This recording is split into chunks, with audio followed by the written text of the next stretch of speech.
Good morning, everyone. Good evening to some of you. I would like to introduce our speaker today. Our speaker today is Eric Fitzpatrick. He's a leadership communication expert, persuasive presentation expert, executive speaking coach, and keynote speaker. He's previously a member of Toastmasters for 14 years. He has reached the Britain and Ireland speech contest final in 2010 and 2012 and came in second place in District 71 speech evaluation contest in 2018. He's the author of the book Persuade on Purpose, Create Presentations That Influence and Engage from Mercier Press 2017. He's an associate faculty at the Irish Management Institute, a global top 50 executive education institute, and is the program director for the Communicating and Performance program. He has worked in France, USA, Malta, Serbia, Croatia, United Kingdom, Germany, Brazil, as well as Ireland, and with multicultural participants from China, India, Middle East, Africa, North and South America, and Europe. His clients have included organizations such as Kellogg's, my favorite, Three, Johnson & Johnson, Microsoft, Glanbia, Accenture, Avantcard, Bayer, and of course, the rugby players, Ireland. Please help me welcome to the virtual stage, Eric Fitzpatrick. Good morning, good morning, good morning. Thank you for that. Estelle, I'm going to make a mental note that I need to create a much shorter introduction going forward. Thank you. Look, before I begin and before we start this, can I just say the following? I joined Toastmasters 20 years ago, 2004, and that's because in December of 2003, I had to go over to England to deliver two presentations, and those two presentations went so horribly wrong that I knew I needed to get better at giving presentations or speaking in public. And if I can put this in context for 1 second, the second presentation that I delivered that day, I was holding a small pen in my hand and I forgot to put it down on the table while I was delivering the presentation. And about 20 minutes into my presentation, that pen was in both hands. And without warning, I snapped it in two. And this shard of plastic went shooting out across the room. And there were 13 people in the room that day. And I hit our 75-year-old CEO who had flown in from Cincinnati, Ohio that morning. So at that stage, I knew I needed to get better at giving presentations. In 2009, 5 years into being a member in Toastmasters, I realized that I loved what Toastmasters was giving me and what it was allowing me to learn and develop, that I decided I wanted to find a way to make a living offering, speaking and presenting training to other people. So at the beginning of 2010, I sold my interest in the business that I owned in the UK and I set up the business that I run today. And a huge amount of it has been driven by what I've learned in Toastmasters. As with anybody from Toastmasters who takes that particular journey and starts earning a living doing it, we all think we have something that is a little bit unique and a little bit different. And what I'd like to share with you today is my model for crafting presentations. I believe that it can be relevant to all forms of communication. It can certainly help where public speaking is concerned as well. I'd like to make this session as interactive and engaging as possible. But to begin with, what I'd like to do is just make three statements that capture the essence of why we're going to talk about presentations in the way we're going to talk about them today. Statement number one, there is research that says that we receive 11 million bits of information every second, but only process 50 of them. So there's a real danger that when we communicate, people will not take on board what we're saying. Statement number two, human brains are inherently lazy. We are constantly looking for shortcuts, constantly looking for excuses not to do the work. It's one of the reasons we like patterns, one of the reasons we like routine. But again, what it means is that if we present our information in a way that is dull, boring, lifeless, and we give people the chance to switch off, they're going to take full advantage of that. And statement number three, everything we say from the time it hits the ear of the listener to the time their brain makes sense of it goes through so many different filters that there is a real danger that the message we intend our listener to get might not be the one they take away. Let me show you what I mean. And I'm going to ask you all to do something for me very, very quickly, if you don't mind. And this will mean a couple of things. One, you need pen and paper for this. So if you don't have it, can I ask you to grab pen and paper very, very quickly? And number two, for those of you who are looking at this in bed, it will mean asking you to put your cameras on. So very, very quickly, if you don't mind, can I ask everybody to very quickly draw an elephant? Yes, you weren't expecting that this morning or this evening. So while you're drawing your elephants, let me demonstrate my mind reading abilities. So the first thought that went through some of your heads was, what? Draw an elephant. Followed really quickly by those of you who went, damn, I cannot draw. Followed by some of you who just said in your heads, well, as long as he doesn't ask us to show the elephants once they have been drawn. Marna, you're laughing at that one. So when you have your elephant drawn, can I ask you to hold it up to the screen so everybody can see it? The only problem with drawing elephants, Estelle, that's a fabulous, seriously impressive elephant. Yanni, not quite such an impressive elephant, if you don't mind me saying. The only problem for those of you who have virtual backgrounds on, it might be a little bit hard to see the elephant. If you can take the virtual background off for a moment, that'd be great. John Lou, that's a seriously impressive elephant. Although I will say this, it looks like while Mama was an elephant, Papa might have been a mouse. I'm not certain. Namondi, I love your elephant. I'm not quite sure how you've actually positioned its ears, and I'm assuming that it's the ears.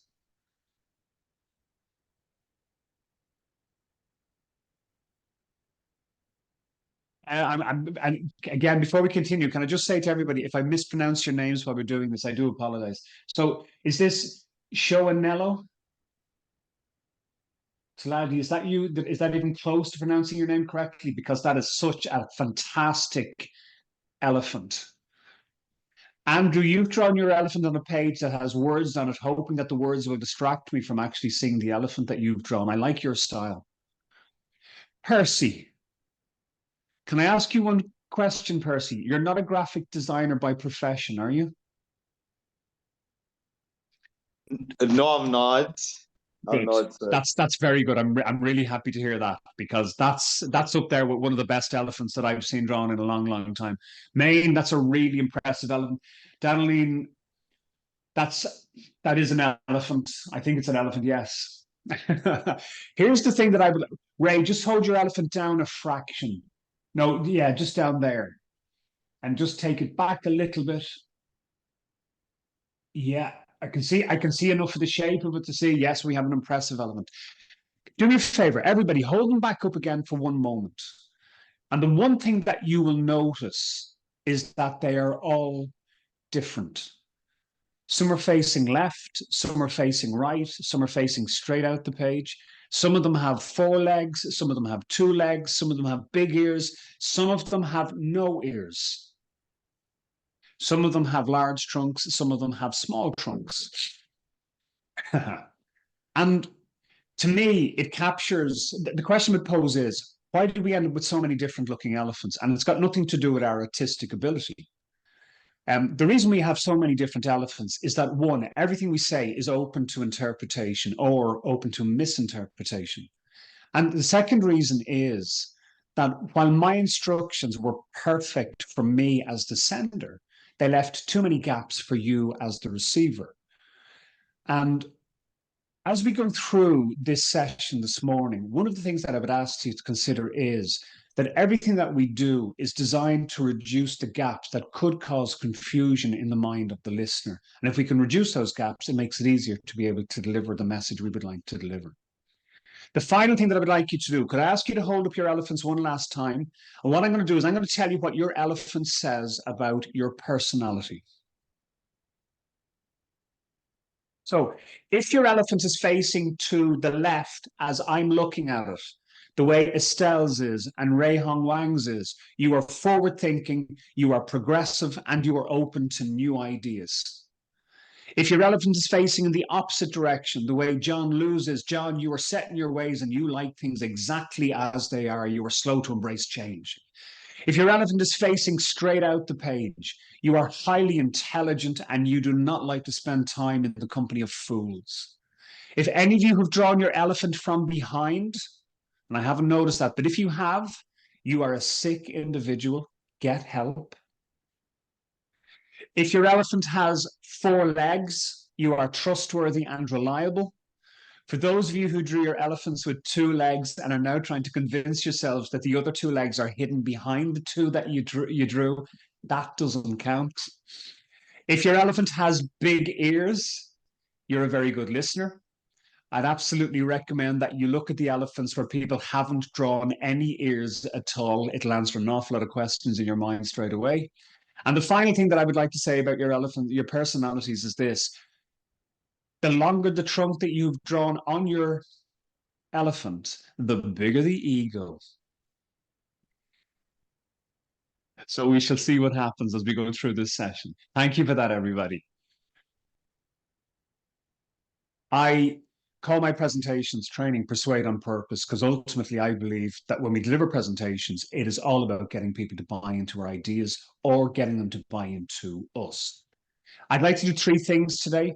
1, I'd like to challenge your thinking around what constitutes an effective presentation and give you my view on that. 2, I would like to introduce what I call the 4 essential criteria that I think we have to meet every time we communicate, or we have to aim to meet when we communicate. And number 3, I will give you a template that you can use for all future presentations. Estelle, when we're finished, I'll send you a complete set of the slides. And while the slides have one example of a template on it, I have a different template, which you'll have seen in the book anyway. And I will send I'll send a copy of that, and please share that with everybody as well. So to begin with, I think that when we communicate, there are 4 criteria we have to meet. The first is that what we say must contribute to the thinking of the listener.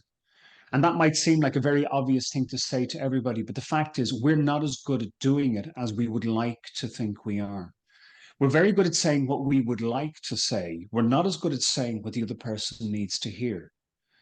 For example, from my perspective, that's the difference between my saying to you, I'm a presentations coach, or my saying to you, I can help you transform your next presentation.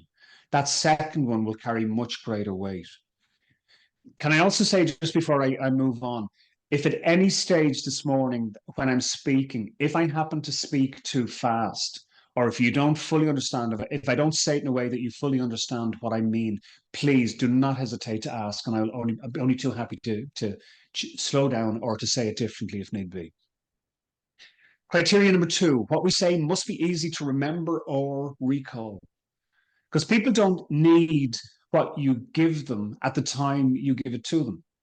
In a professional setting, as many of you are aware, you could deliver a presentation today, but it could be next week or even next month before somebody sits down to actually discuss the content of your presentation.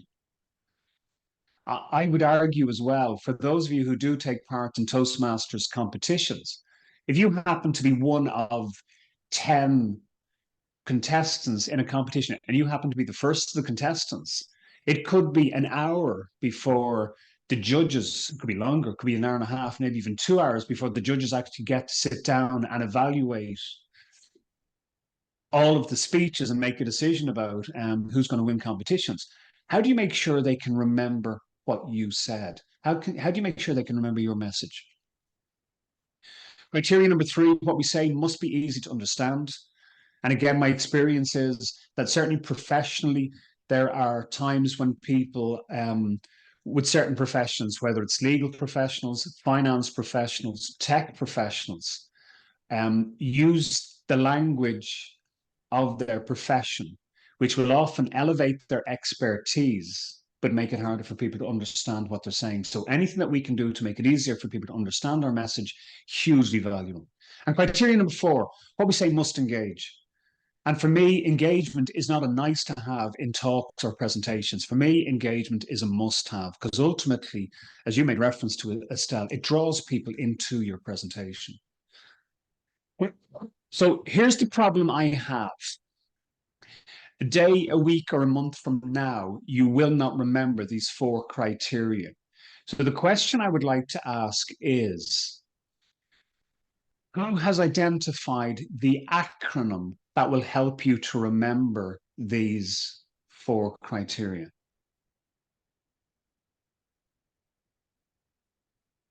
Sorry, this is the audience participation part. Raised hands. So, Rowena, what, from your perspective, what is the acronym? The acronym is Just from TRUE. you.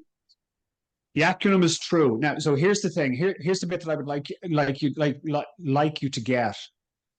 I could just as easily put the next slide up and gone, hey, there's the acronym, away you go. But the point I would like to make is, by asking you to confirm that you had already found the acronym, it meant that it had generated an internal reaction inside your brains. And the distance back to that internal reaction, the fact that you had to take a little bit of time to work it out, will be shorter and faster than the time it would take to remember it if I had just given you the information. And for me, and you'll hear me say this a little bit later, for me, when we communicate, this is all about finding ways to be able to generate really good internal reactions. If we can do that, we increase the chance of people getting our message and acting on our message. Before I continue, let me say the following. When I set up my business back in 2010, I wanted my presentations training to try and be a little bit different. So what I did was I looked at hundreds of presentations. And the question I was looking to ask and answer was, what makes some presentations captivating and engaging? And what is it that make others bore you to death? And I identified 97 elements that you will find in presentations.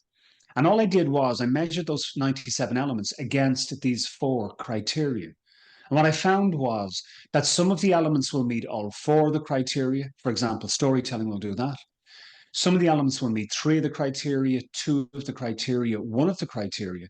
But equally, there are elements that people use in presentations today that meet none of the criteria and could be hurting getting your message across. So as we go through this session, where there's an opportunity for me to share some things that I think we should avoid doing when it comes to presentations, I'm going to share them with you as well.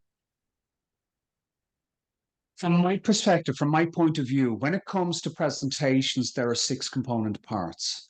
Component part number 1 is pre-presentation. You've been asked to give a presentation. Where do you start? Component part number 2 is the presentation opening. What is the purpose of the opening and how do you achieve it? Component part number 3 is the presentation message. And how do you increase the chances of making sure your audience gets the message you would like them to get? Component part number 4 is what I call the first of the game changers, and that is structure. And I call it a game changer because in my experience, the majority of people who give presentations never use a deliberate structure in their presentations. And as a result of it, they accidentally use multiple structures. And the net result of that is that often it can be confusing for an audience to follow the presentation that's being delivered. What I will share with you today are a number of different structures that you can use for presentations. Component part number 5 is engagement. And as I said, for me, that is not a nice to have, it is a must have. And I will share a whole range of examples of what we can do when it comes to engaging people. And then number 6 is the presentation close. And again, my experience is that people often get to the end of the body of a presentation and struggle to work out how to close the presentation. I will share with you a number of ideas for doing that, but also outline why I think it's hugely important to do that. So we get stuck into this. So pre-presentation, you've been asked to give a presentation. Where do you start? And can I suggest that the first thing to avoid doing, the first don't, is if you're creating a brand new presentation, don't sit down at a desk. Don't open up your laptop and go to PowerPoint or Keynote and start populating slides with as many of ideas that come to mind, because ultimately you'll end up with too many ideas and not be able to pull them together in an order that will work for your audience. So for me, the starting point is to ask and answer 2 questions. Question number 1 is, who is your audience? So who are you actually presenting to? And what I say to people on occasions is that sometimes everybody who's in the room listening to you present is not your audience. On some occasions, there might only be one or two people who are more important than everybody else. I was speaking to a guy down in the south of Ireland, in Cork, about 4 or 5 years ago, and he was getting ready to go over to his company's headquarters in Boston later on that year. And I asked him this question. I said, who's your audience? And he said, it's the senior management team of the organization.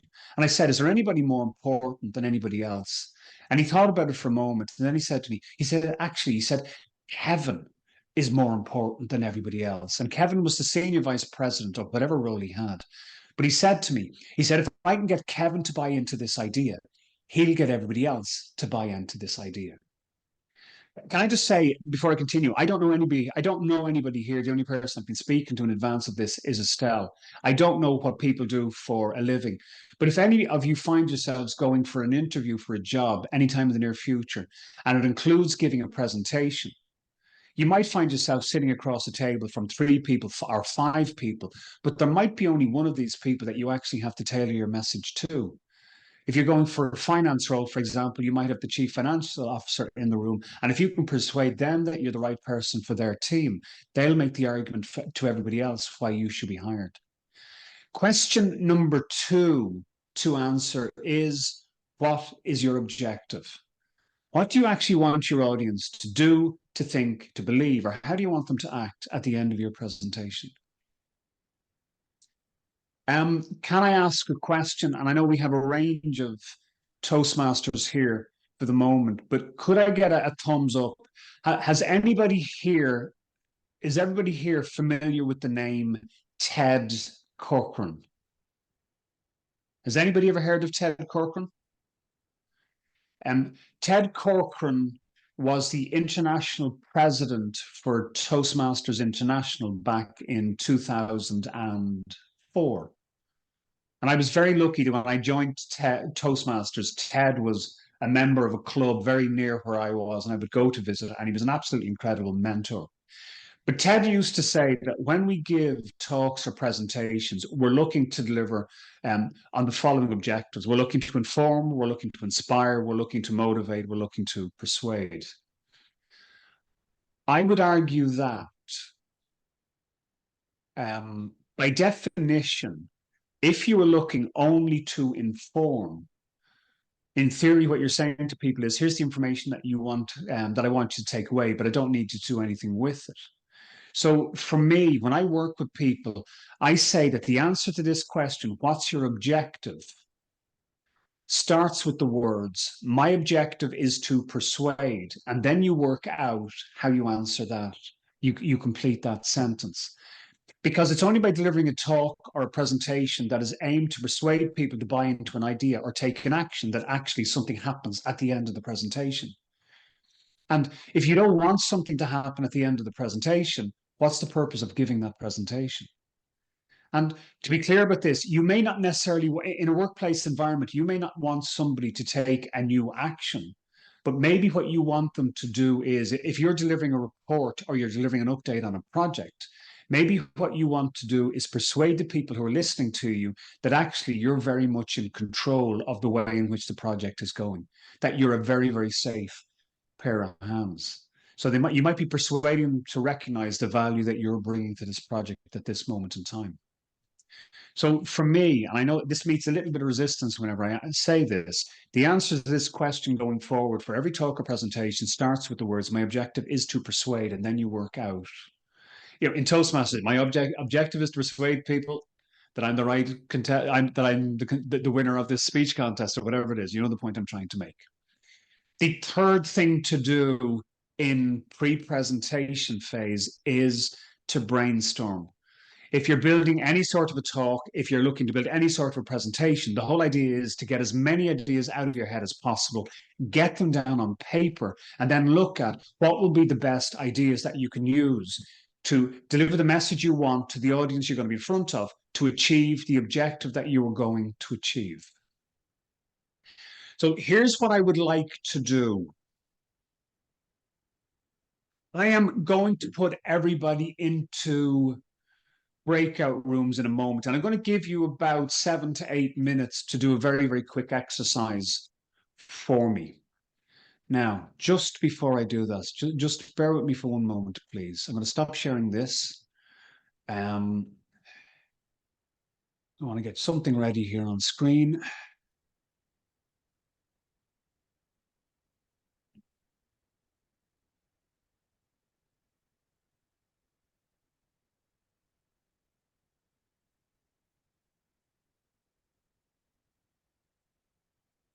So in the chat box, what I'm about to do is I'm about to paste in a link. And when I put you into the breakout rooms, I would like you to access that link. And I'm going to call out a number of different scenarios. So just bear with me for one moment, please. So breakout rooms, we'll do 5 of them.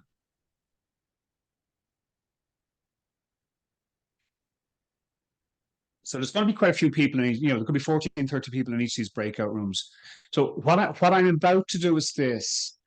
I am going to call out the name of no more than 3 people that are going to be in individual rooms. And then when you go into your room, I would ask you to look for these 3 people so that you know the room that you're in, and therefore that when I give you the scenario that I'm going to give you, you know which one you're going to be working on.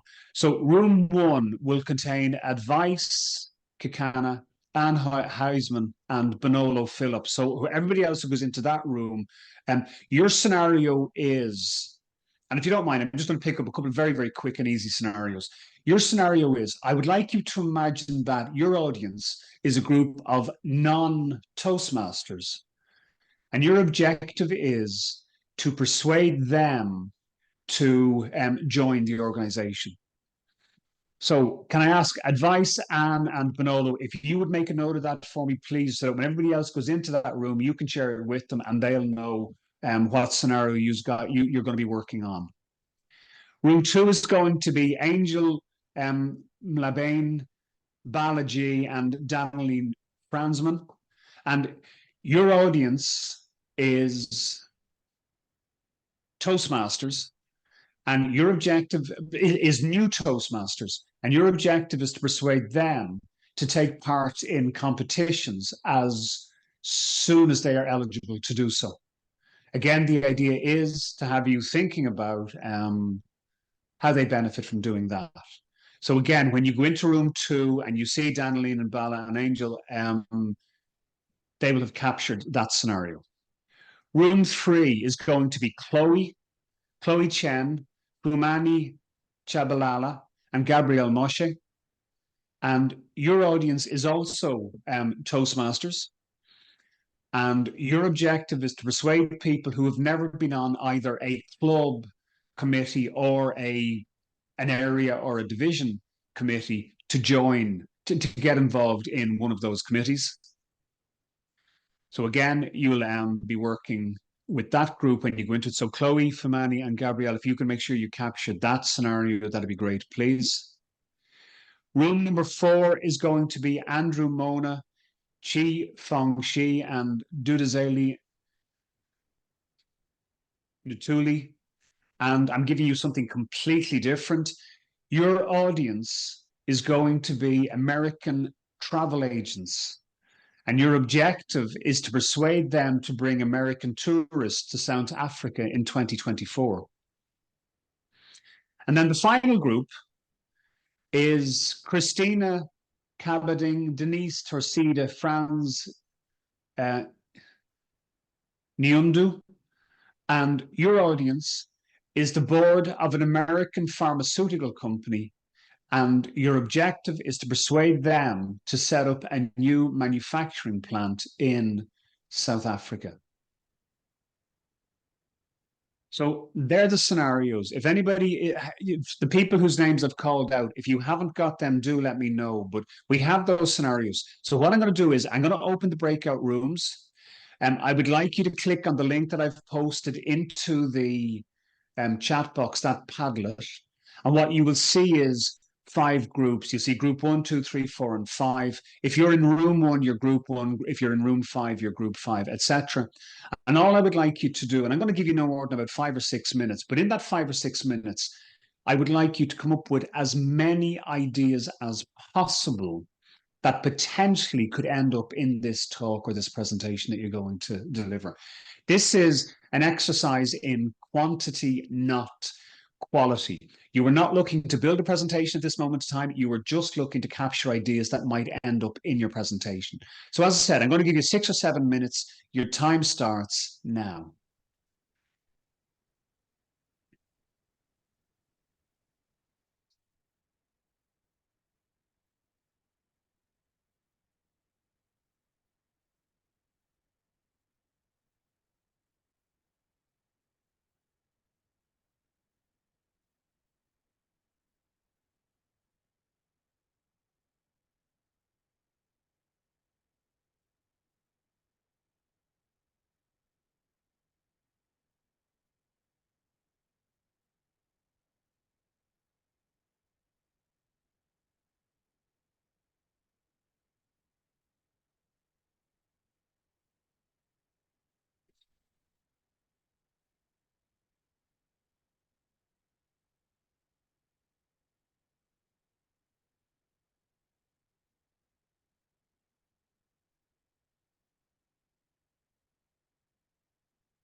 Hi, Estelle.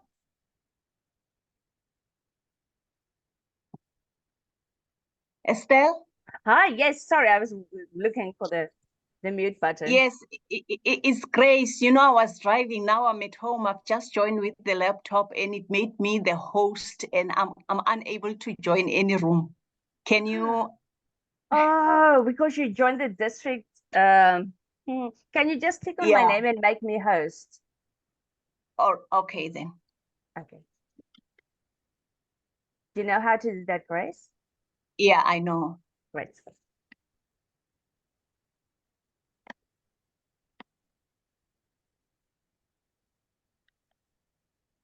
Awesome. Right, I said co-host. Are you okay with being host? Are you a co-host? I'm co-host. So if you click on my name, you can just give me just host. Make host, yeah. Yeah, make host. Great. All right. Okay. Thank you. Now I don't know which group am I supposed to go to. So Eric will Okay, help sorry. us. Sorry, can I ask the question? I can't see who's speaking. Is this Grace, is it? It's Grace, Yes, it's yes? Grace. Okay, Grace, watch. You are now going into room 5. I've just assigned you to it. Thank you. Thank you.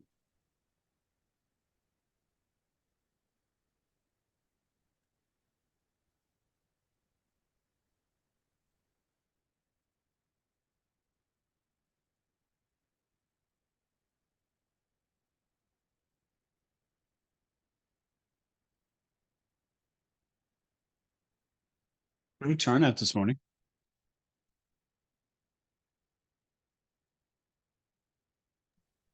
Yes, from everywhere. I was surprised. I didn't know my PR was that good. I'm smiling. Taiwan and Vancouver. I was so surprised. I was like, well, really? I've been posting everywhere. Great. Mhm.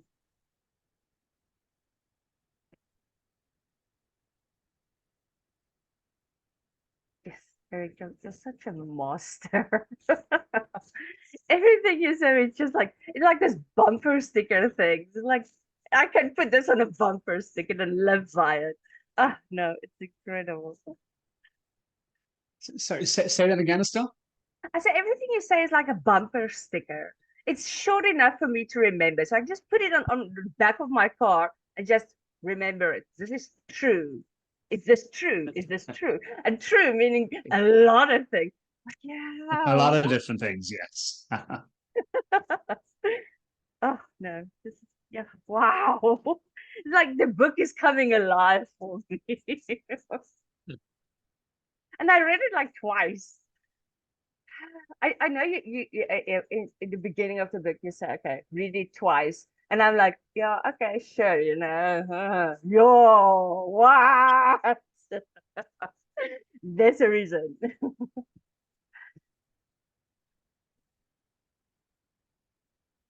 Vuelva? Right. Now, where are you? May you please take me to room 5? I just got kicked Um, out. I don't know what happened. It's my internet. Oh, okay. Okay. Give me one moment, please. Okay.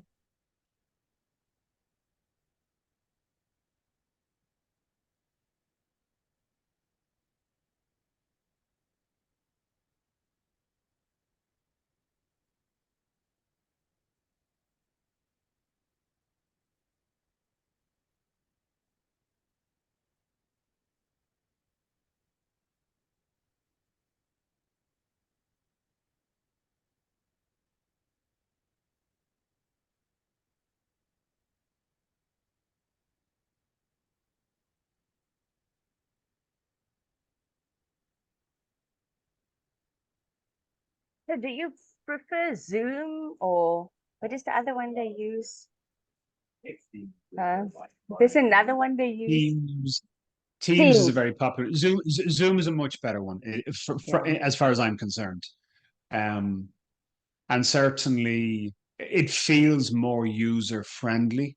That's Where any time that I've worked with Teams, it's just felt slow and clunky and yeah.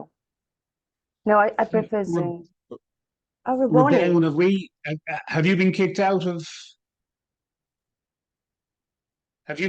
one of the breakout rooms? Good morning, Raboni. Did you Morning, just Estelle. Good morning, everyone. did you I just just join? joined, so I'm not. Oh, okay. You've just Yes, joined. I just Okay. joined. Yeah. Raboni, there's everybody is in breakout rooms just at Okay. the moment, and I'm going to be bringing them out in about 2 minutes. So if it's okay, No I'm not problem. going to put you into a room at the moment. That's okay. Thank you.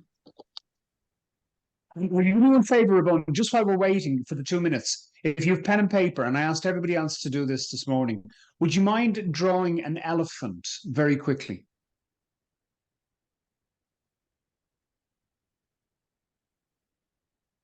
Yes, you weren't elephant. expecting an elephant. You weren't expecting that this morning. Sure you weren't. Hmm.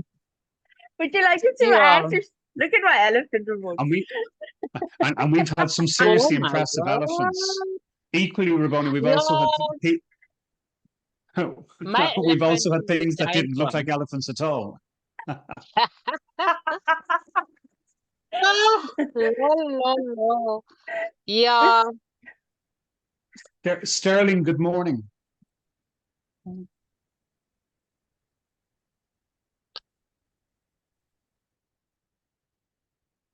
Good morning, Sterling.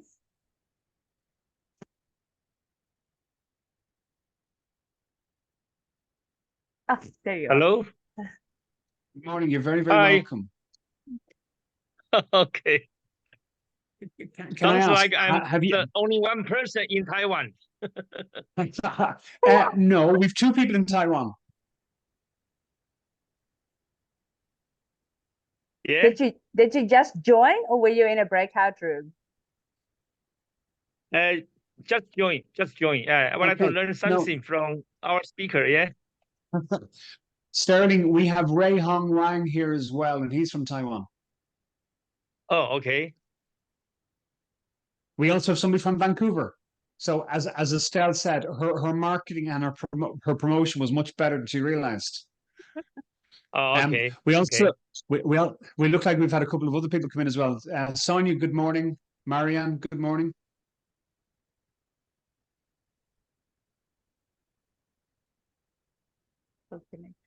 Good morning, Marianne.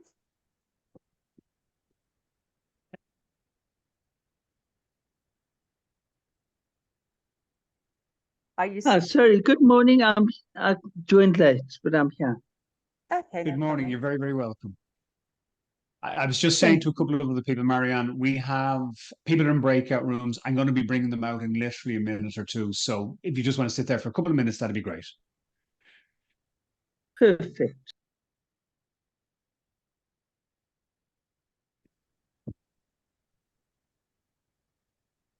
What time is it? Where are you, Marianne?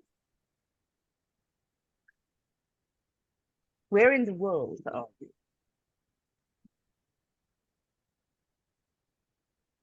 Sorry, I'm in Johannesburg, South Africa. Okay, great. So you're next to me. I thought Where are maybe. you? Yeah, I'm in Harties. Okay, so you're In not far Harties, from but yeah, no, Yes. about an hour and a half drive. Okay, yes, it would be.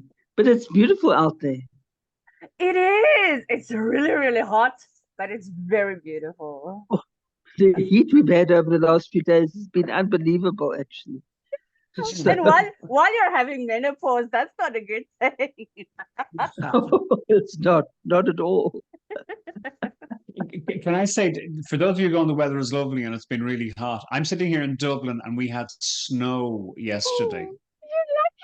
This morning the temperatures were below zero. So I feel like you're just sort of rubbing in the pain that I'm feeling at the moment, given how cold it is over here. You No, must come to South Africa. It's a beautiful country. The weather is fantastic. There are a few issues, but South Africa is beautiful. I would Yes, much I rather believe be so. in the snow. Anybody that I know who's ever been to it has only ever come back and said fabulous things about it. My mother always says Johannesburg's got the best weather in the whole world. I mean, our winter, when it drops to -0, it's a train smash. And we have snow once every 5 years or so. You So do? when it snows, it's like a public holiday.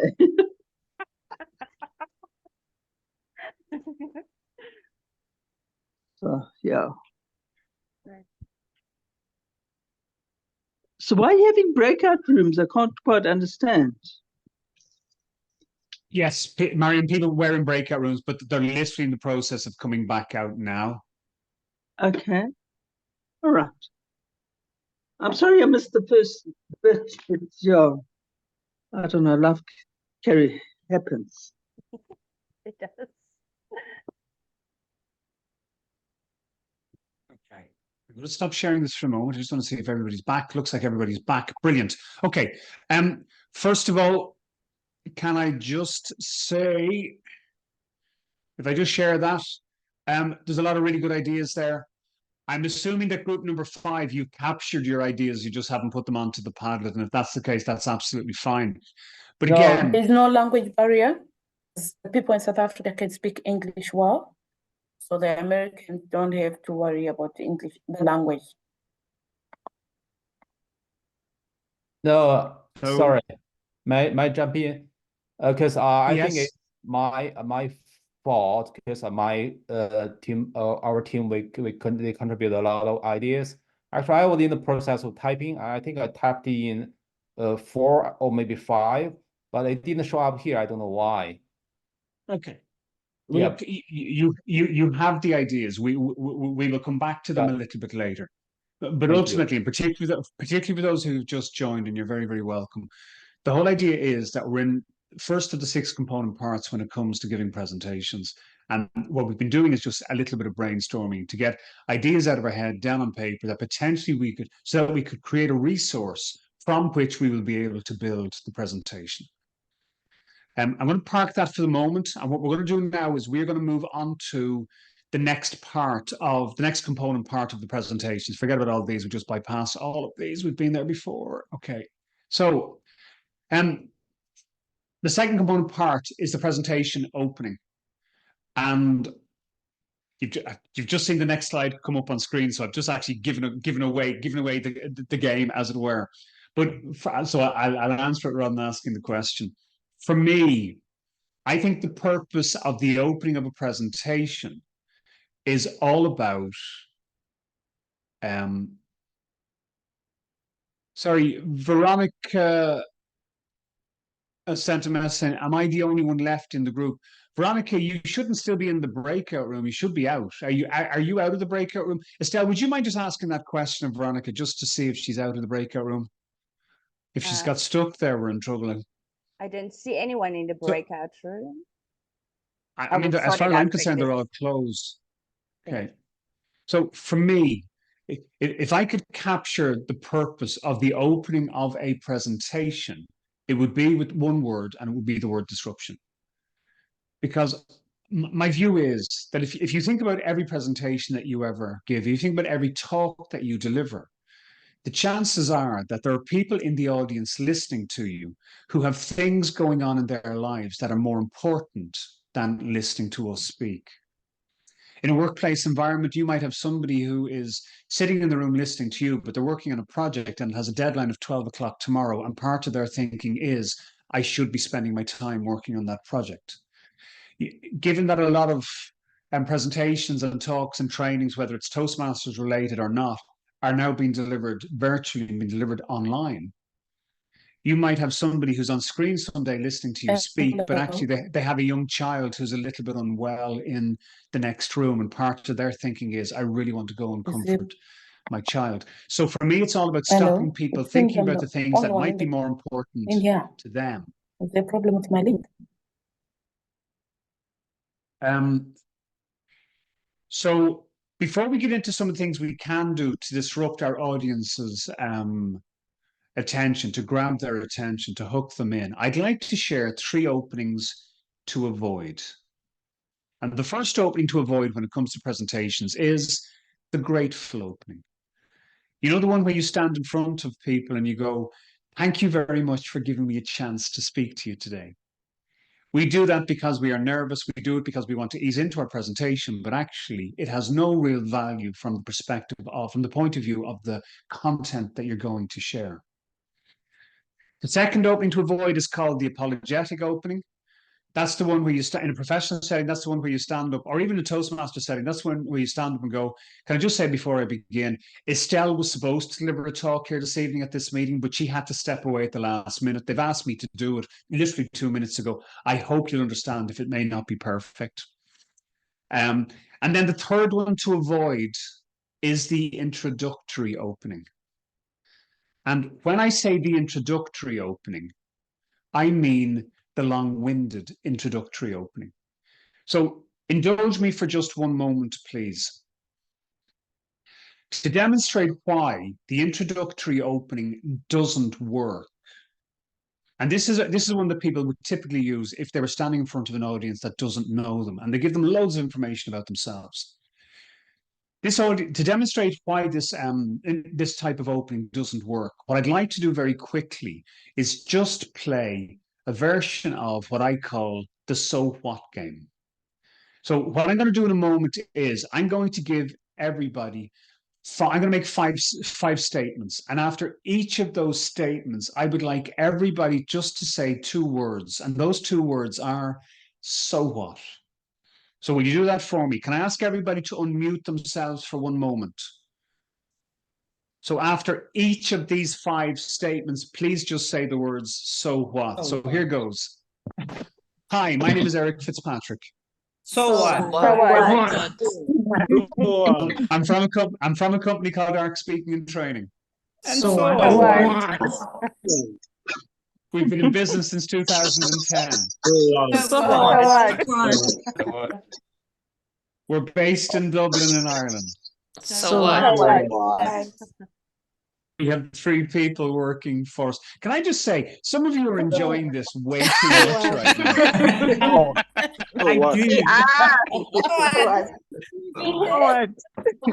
Yeah, there's always somebody says so what to that one. Do me a favor. Put yourselves back on mute for a moment. But here's the question I would like to ask. Can you see how none of that information is relevant to you? With respect, none of you are here today because I'm here today. You're here today because you hope you will learn something. You were here because you hope you will learn something that could be of value to you. And if Estelle had found somebody else's book and read that and thought it was a very, very good book, it would have been that person that they had got in touch with. So if I was giving a presentation and my audience didn't know me and I needed to do some sort of an introduction, my introduction would sound like this. My name is Eric Fitzpatrick. I'm from a company called ARC Speaking and Training. And over the next 20 minutes, I'm going to share with you 3 ideas that have the potential to transform your next presentation. That last sentence, that's the reason you might carry on listening to what I'm going to talk about. So the question then becomes, how do we open presentations and grab our audience's attention? Rowena, do you have a question? Did you just state your objective? Did I just state my objective? Yeah. No, Okay. I didn't necessarily state my objective. So for example, my objective we'll do it this way. Let's imagine for a moment that I'm standing in front of a corporate client that I would like to do some work with, but I haven't worked with yet. My objective for my presentation would be to persuade them that I'm worth engaging with so that they would want to work with me going forward. But the opening to my talk will never say my objective is to achieve this. The opening to my talk will give them a reason to want to carry on listening to what I'm going to talk about in my talk or in my presentation. So my focus is on saying something that I believe should be of value or should be relevant to them. So my objective isn't that people walk away having got these 3 ideas. My objective is that they see the value in what I deliver, that they want to engage my services. But for them, it's, here are things that will make you better presenters. Does that make sense, Rowena? Hello, Yeah, so it's what the audience is going to get out of it. Is the meeting happening or Say that again, please. So it's what the audience is going to basically get out of your talk. Yes. Okay, thank you. Ultimately, the talk is all for them. So the question then becomes, if the opening of a presentation is about disruption, what can we do to achieve that? I'm not sure. So I've been here and everything was quiet. So I'm not sure. I was in the breakout room. You are in the correct place everything now. just went quiet. Sorry, Veronica, you are in the correct place now. You are in the main room.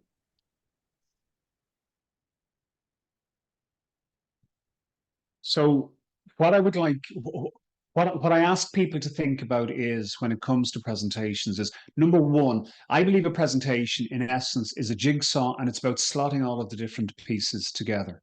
When it comes to opening, there are a number of different pieces that you can use at the opening of a presentation. And I ask people to think about the idea of what those opening elements look like, rather than the words that you will use in your opening elements. So to give you an example, a statement is an opening element. If I was to make something up off the top of my head as an example of that, excuse me, and this is purely me making something up off the top of my head. I'm currently delivering this presentation from the 2nd floor of my home.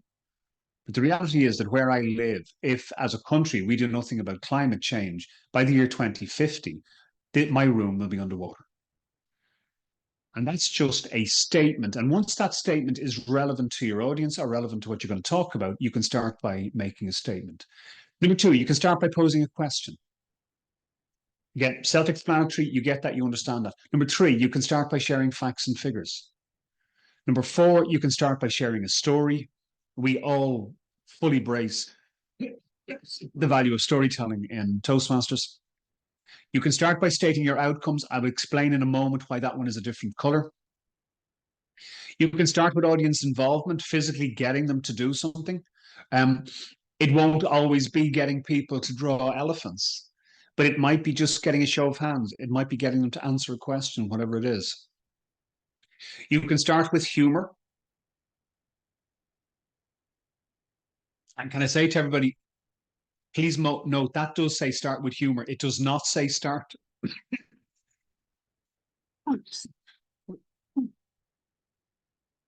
Excuse me. It does not say start with a joke. Please note the joke is not as funny as you think it is. Please note we cannot tell jokes as well as we think we can. And in a professional setting, if you're going to stand in front of somebody someday and suggest that you are or you have an innovative solution to a problem that they have, and you start with a joke that they could have Googled off the internet just as you have, your credibility as somebody innovative might be in trouble before you begin. But humor, hugely important. You can start by referencing something on the mind of your audience. In 2020, I was approached by 6 different companies who all said, our CEO has to stand in front of our employees in a couple of weeks' time and reassure them that their jobs are going to be safe and secure, given that we're in the midst of this pandemic. So 6 CEOs all opened their presentations to their staff by saying, I imagine right now that many of you are wondering what impact the pandemic is going to have on you, your families, and your jobs. Over the next 20 minutes, I'm going to outline how we'll protect you, protect your family, protect your jobs, because that was the only thing people were interested in at that moment in time. And this is just an example of opening elements you can use. There are plenty more that you can use, but this is just designed to be a guide. Once you've delivered your opening element, what I believe you need to do next, the second part of the jigsaw, is deliver the setup. And that is where you signpost for the audience why they should carry on listening to you. I also believe that any setup that you deliver should include a reference to time. So if you take the example that I gave a moment earlier, my name is Eric Fitzpatrick. I'm from Arc Speaking and Training, and over the next 20 minutes, I'm going to share 3 ideas that can help transform your next presentation. I think in a presentation in particular, it's important for people to know how long it's going to last, because that allows them to decide, will they commit that amount of time to listen to what you're about to say? The only exception to an opening element plus the setup is the state your outcomes opening. Because when you use the state your outcomes opening, the setup is included in the very, very beginning, and you don't need a separate setup. I mentioned earlier that I'd worked with a guy down in Cork in the south of Ireland, and he was going over to his company's headquarters in Ireland, in Boston, later on the year that I was working with him. The open that we crafted for his 10-minute talk to his senior leaders was a state your outcomes opening. And it sounded like this. He said to his senior leaders, to Kevin and the senior leaders, he said, what I'm going to talk about for the next 10 minutes is potentially a $600 billion opportunity for our organization. Rowena, to the question you asked about the objective, can I make the following observation? If you take that example that I've just given you, his audience has no idea what he's about to talk about, but I think you can be certain that they would want to lean in and listen to what's going to come next. The final thing that I just want to say about the state your outcomes opening, for any of you in a professional setting, if you do find yourself speaking to senior leaders, in my opinion, the state your outcomes opening or a statement opening are the 2 openings that have real value, because senior leaders are time poor and they want you to get to the point as quickly as possible. So they're my examples of opening elements. The next thing we're going to talk about is the presentation message. And this is probably something that'll be very easy for all of you to answer, but I'm going to ask the question anyway. Chloe Chen, I can see you on screen, so if you don't mind, I'm going to ask you this question. Just unmute yourself for one moment, please. I want you to imagine that you've been asked to give a presentation that's going to run for 45 minutes. In your opinion, in 45 minutes, how many messages is it okay to deliver? Pick a number.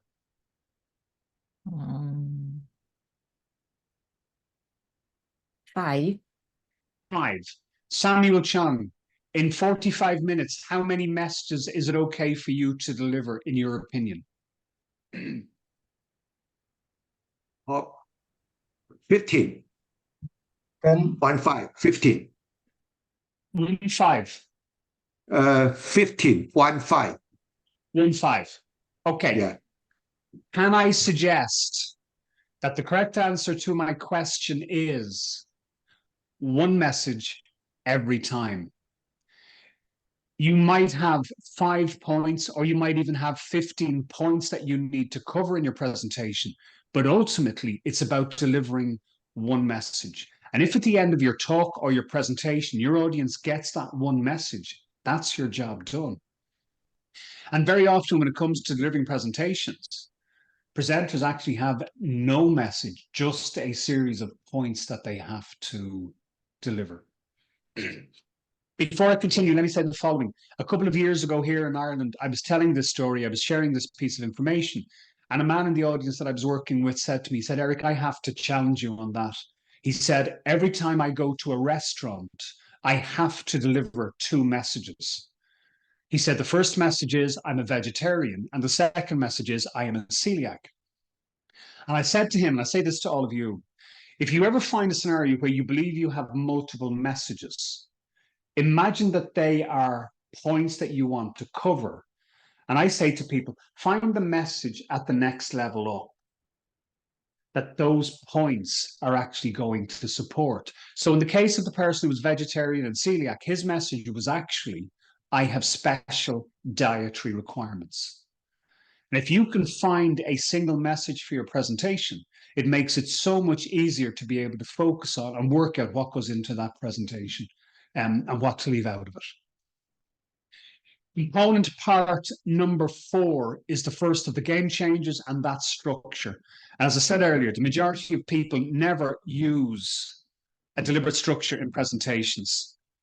And as a result of that, they use multiple structures, and multiple structures can cause an audience to get confused or to switch off and stop listening.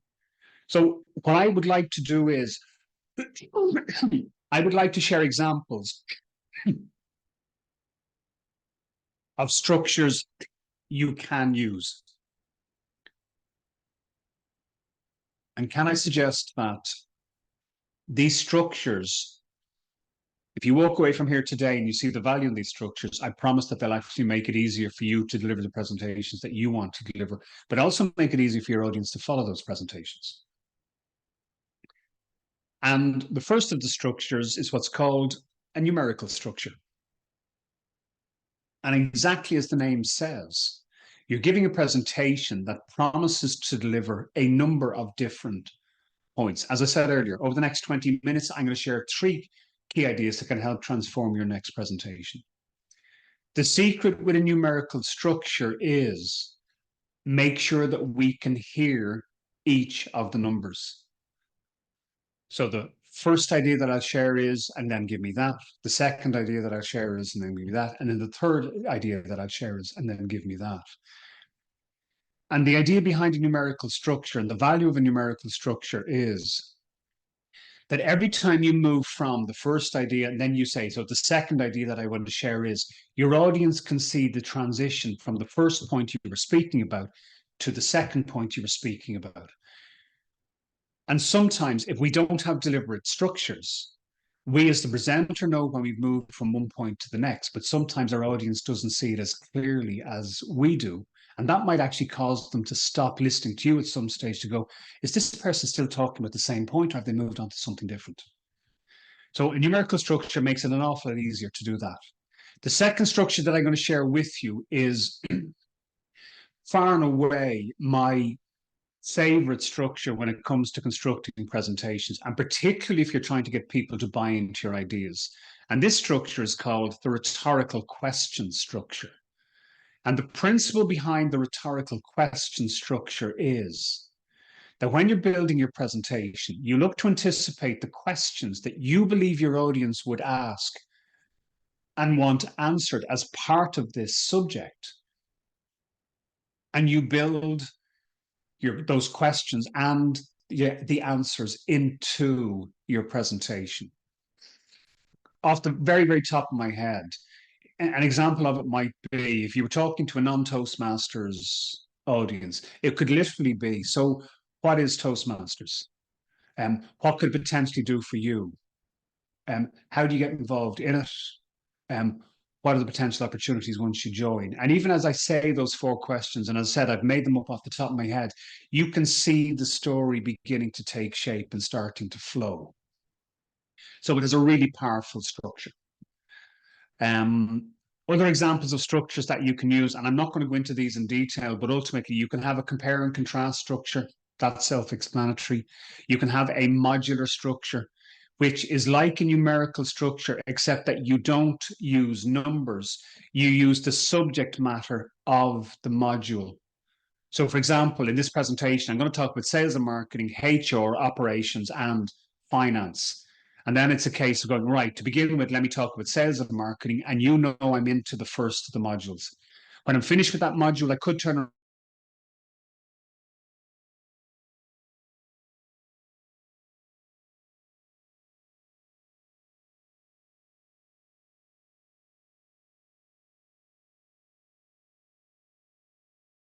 feature, follow it with a benefit, give me another feature, follow it with a benefit. Don't give me feature, feature, feature, feature, and then benefit, benefit, benefit, because we won't be able to make the connections. You can have a case study structure, a story structure, and again, that one is self-explanatory. It's a presentation, it's a talk that's built around one single story. You can have a situation solution structure. It might be that there's a problem that needs to be addressed, or there's a challenge that needs to be overcome, or there's an opportunity to be taken advantage of. And you set that up at the beginning of your talk, and then you outline how that problem will be solved, how that challenge will be met, or how that opportunity will be taken advantage of. Or you can have a chronological structure. And this is a structure that allows you to plot a timeline of events. If you were looking to implement something new within your Toastmasters and it was big and controversial, it could be a case of in January we'll do this, in February we'll do this, in March, and people can clearly see the timeline of when this change is going to be implemented.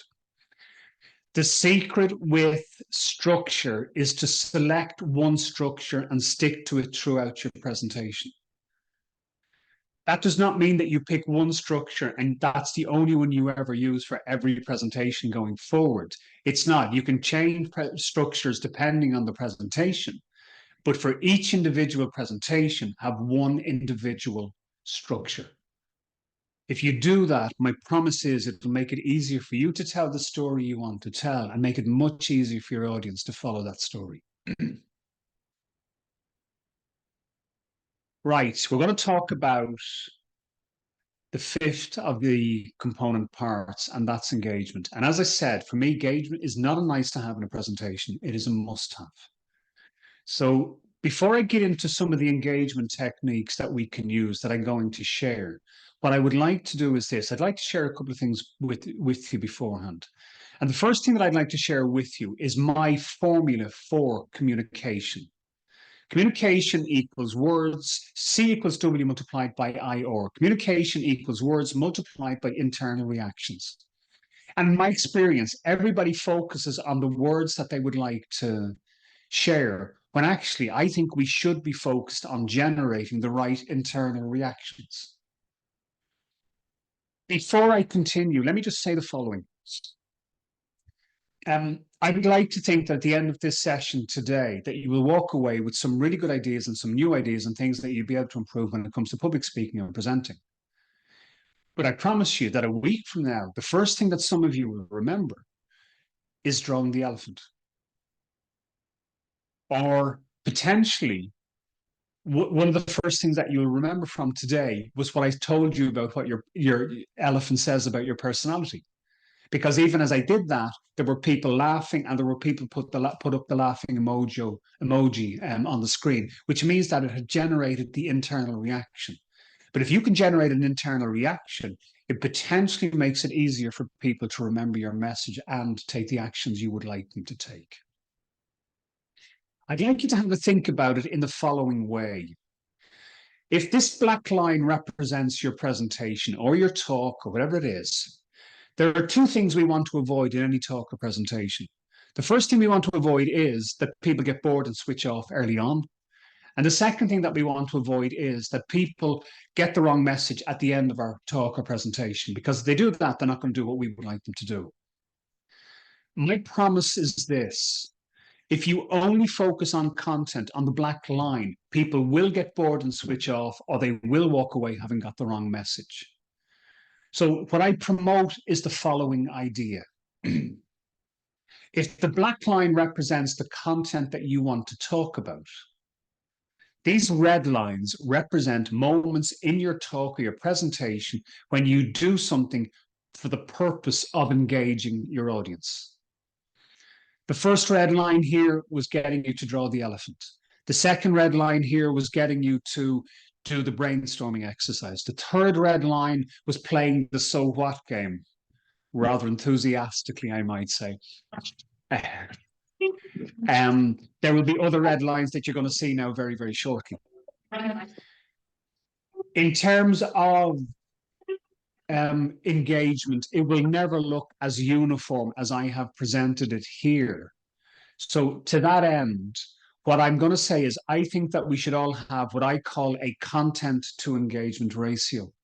For me, my content to engagement ratio is 3:1.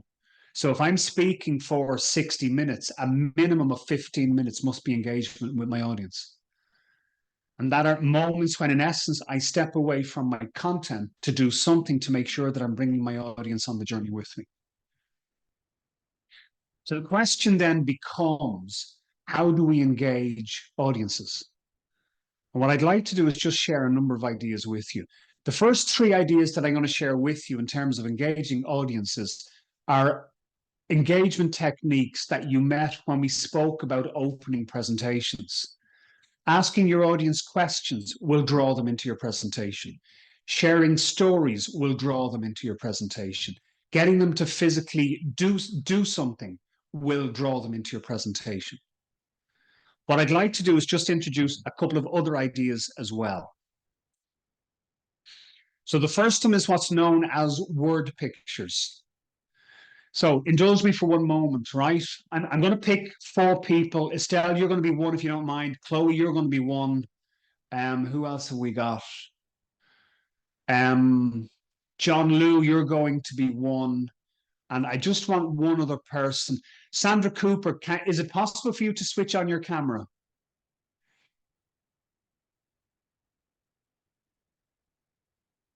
Brilliant. Okay, so hear me out for 1 second. The 4 people that I've just mentioned, I'm about to send each of you a message in the chat box. And it will be a 1-word message. And when I give you that 1 word and you receive it, so Estelle, you're getting the first one. I would like you to draw a physical representation of that word that I've sent you. So Chloe, you are second.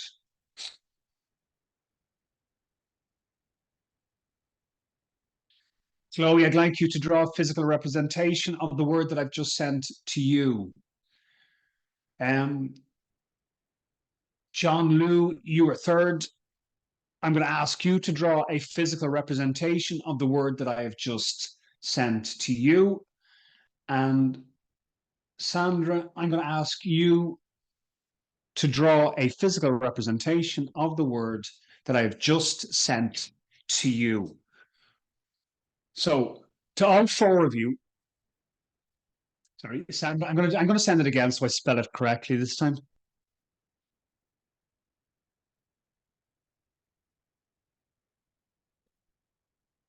Right, that's it spelled correctly this time. I know right now you're possibly looking at me going, it's not going to make any difference that I've spelled it correctly, but that's absolutely fine. For each of you that I've sent that word to, I'm going to ask you to draw a physical representation of the word. I'm going to ask you to share that image that you have drawn with everybody else who is here.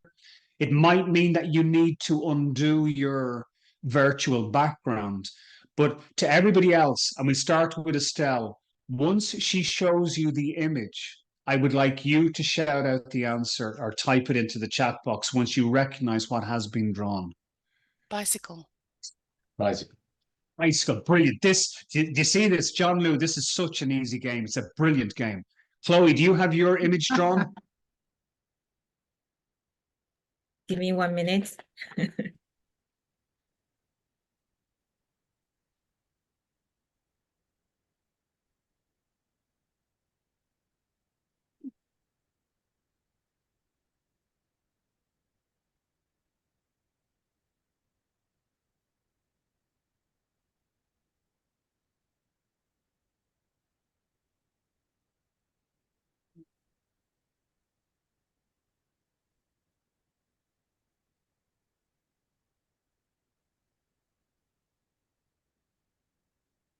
Yeah, perfect. So can people identify what that is? Flower. Flower. Be more specific. A daisy. Daisy. Yes, Hang on. daisy. Hold on a moment. And Benolo and Dineo have got it right in the chat box. It is a sunflower. Oh, If there's any gardeners in the room and you look at that going, that's not a sunflower, that's a different conversation, okay? Right, John Lou, when you are ready, can you share your image with people, please? Yes, just hold it in again there.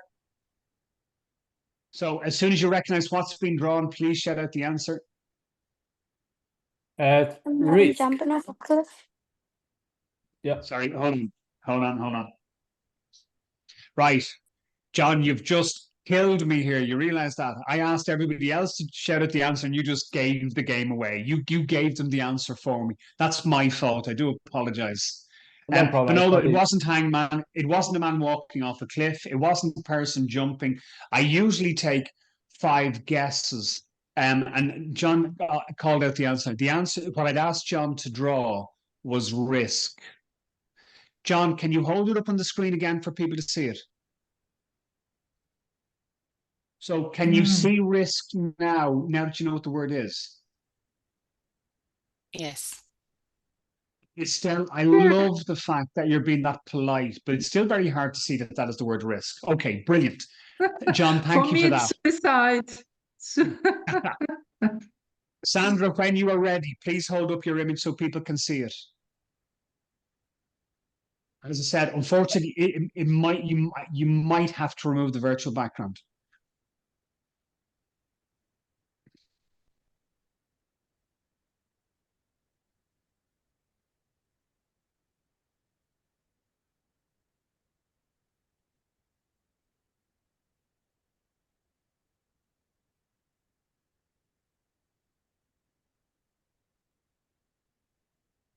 Just hold up a fraction. Yeah, perfect. Just hold, and that was perfect. Just hold it in a fraction closer. And just hold it up a little bit higher. Perfect. Yes. So as soon as stairs is not stairs, is not stairs, not steps, is not staircase. Steps. Corporate ladder. Stepping stone. Okay, Sandra, please tell them what the Climbing. answer was. Cross. Strategy. So I tried to word was- demonstrate getting from here to there. Yeah. So here's my question for everybody. To the 4 of you, first of all, thank you. Yeah, Danilo, you're right to be laughing at that one. Lightning. Here's my question for everybody. Why was it so much easier to get the bicycle and the sunflower than it was to get the risk and the strategy? And the answer to the question, the answer to that question that people regularly give me is because they are physical objects. But actually, that's the wrong answer. The reason that you were able to get them so easily is not because they are physical objects, it's because they are familiar objects. What happened when the image appeared on screen was you went searching in this existing bank of knowledge until you found something that resembled a bicycle or resembled a sunflower. And one of the best ways that you can take your message, your idea, your information that might be unknown or unfamiliar to an audience and bring a clarity to it is to attach it to something they are already familiar with. In 2018, I was working with a researcher who was getting ready to speak at a conference. And what this researcher was working on was, in essence, what she was doing was she was taking 2 materials, she was trying to merge them together to create a brand new material. And the idea was that if she got it right, that new material would end up in the transistors that go into laptops and mobile phones. Her problem was consistency. She couldn't get it right all of the time. So she delivered a 15-minute presentation to me. And at the end of it, I said to her, look, I don't understand the research. So we need to be able to explain this in a way that everybody will understand. So what we came up with to explain the challenge she was trying to overcome was this. And during her presentation to researchers, she said, the challenge that I'm trying to overcome is a bit like having a bowl of vanilla ice cream and putting chocolate chips into it. She said, my challenge is making sure that every time I put my spoon into that bowl, I get the same ice cream to chocolate chip ratio. She said, when I get that right, then I'll have my new material. And right now, every single one of you can picture a bowl of ice cream and chocolate chips. Some of you are even going, I wouldn't mind some ice cream and chocolate chips right now. But what it's done is it has degenerated an internal reaction. And a day, a week, or a month from now, the distance back to the ice cream will be easier to remember. And that might help you to remember the point. And if I can put this in context for one moment. Last April, I was working with a client again in the south of Ireland, down in Cork. We were having lunch halfway through the day.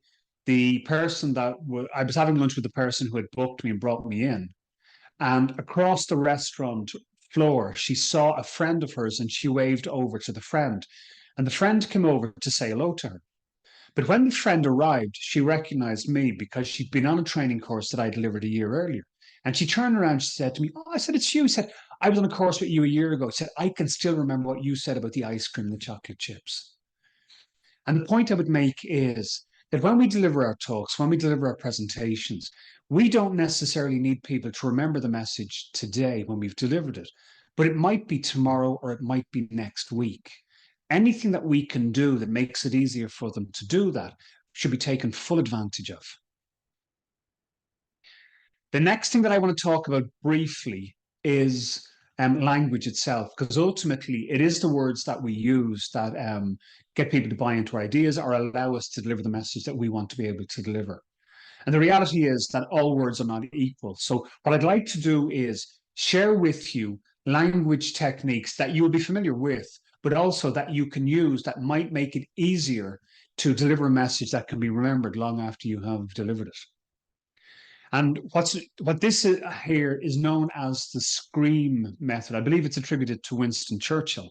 But the SCREAM method is 6 different language techniques that have the potential to make some of what you say more easy to remember a day, a week, or a month later. The S stands for simile. A simile is where we describe something as being like or as something else, but what we describe as being like or as is familiar to our audience. It's a bit like having a bowl of vanilla ice cream and putting chocolate chips into it. The C stands for contrast. Contrast is where the second part of a sentence sounds almost as if it is the reverse of the first part of the sentence. And what I'm going to do here is I'm going to give you an example of I'm going to give you what's probably the most famous example of contrast. It's something that I suspect many, if not all of you, will be familiar with. But you'll hear how the second part of it almost undoes the first part of it. This is from John F. Kennedy's inauguration speech back in 1961 when he said, ask not what your country can do for you, ask what you can do for your country. Can I just get a quick thumbs up emoji if you have heard that before?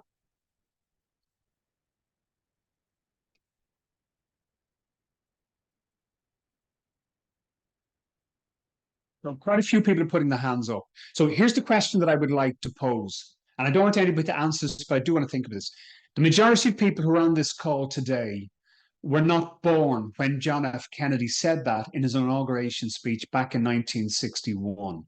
So the question becomes, how do you know it?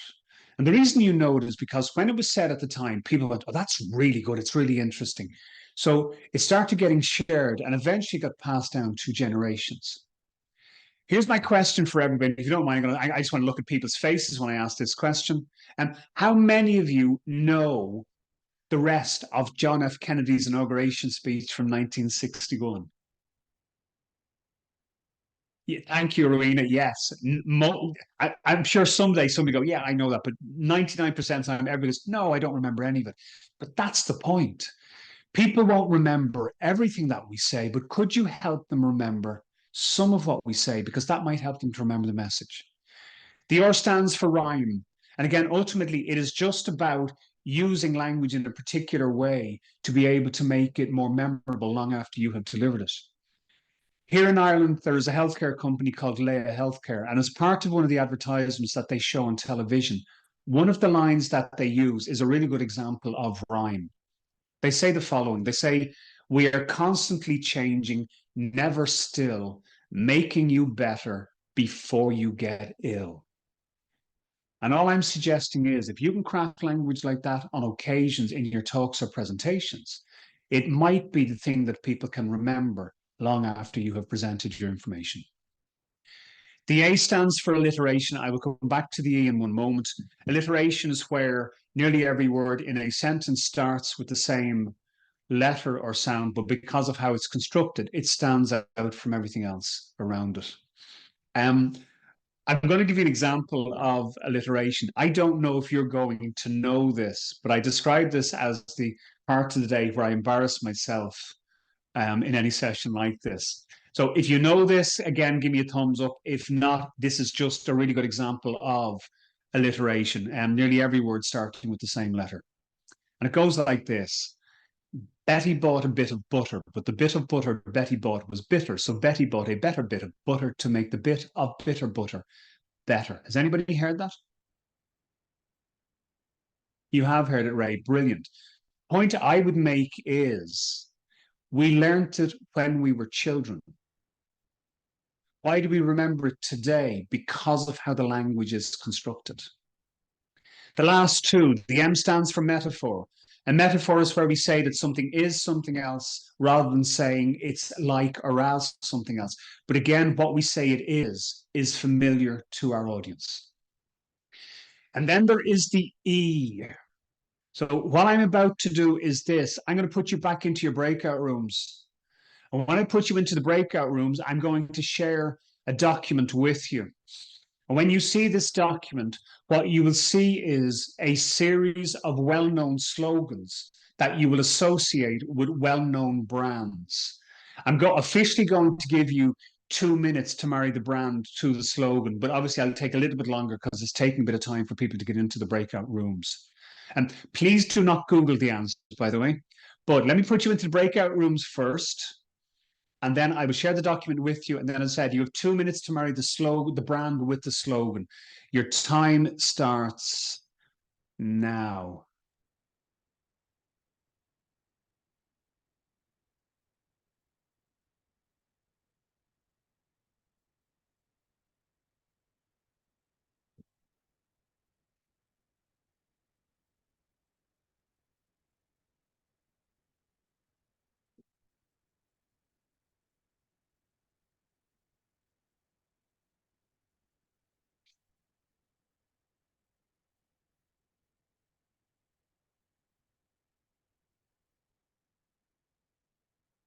Just need to get a few more people in before we do this.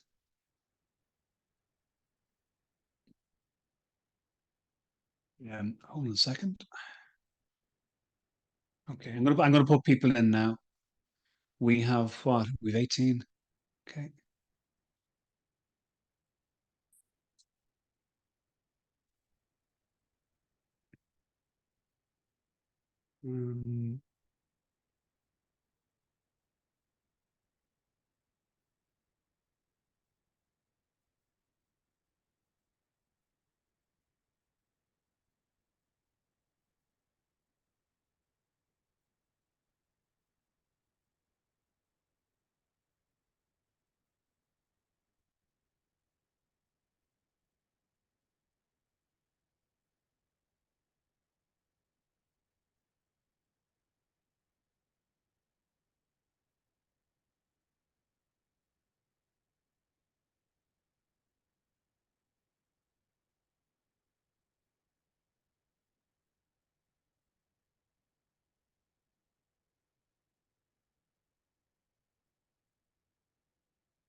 Hi, Tatile, did you just join? Ah, connecting to the Say that again.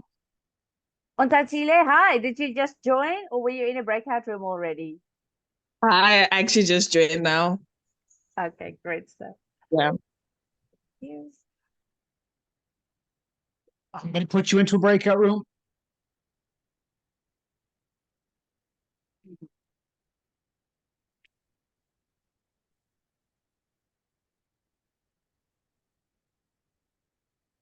Okay, so I know the first one, I know the second one, I know the third one.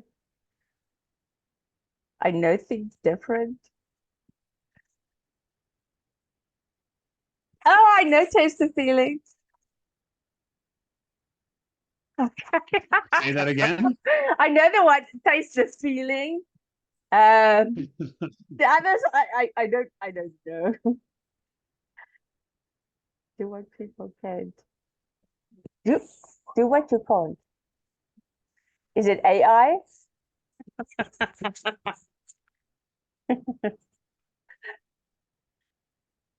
My children discovered ChatGPT. My youngest daughter works in a library in a business school over here in Dublin, and she's part of an ethics committee. And every so often they have to have students in to discuss some of their assignments because of ChatGPT. And she came home one day and she was really frustrated. And I said, "What's wrong?" She said, "We've had to have another student in in front of the ethics committee." I said, "I wouldn't mind if they cheated well." And she told us that one of the students had used ChatGPT to do their assignment, but hadn't then proofread it. And one of the lines that the chatbot had included literally said, "as a chatbot," and then completed that sentence. And she said, "If you're going to cheat, at least try and cheat well." That's great. You want to cheat? At least cheat. I was at the beginning, I was so excited. Oh, AI, oh, this is a great, the future is here. And then what is that? iRobot with Will Smith. And I Yes. read what is the three laws that robots are not supposed to do this and robots are not supposed to do that. And I'm like, oh, this is getting so real at this moment. Everything you want went out the window. Right? But that's an old book. After I watched the movie, I went and I found out who is Isaac Asimov. What is going on here? I need to know more. And I realized the book was like written in the 1940s or something. So the movie is based on. I was so shocked. I'm like, yes, I need to find out who is this Isaac Asimov. He's probably been time traveling and to see everything that happened and went back and wrote the book.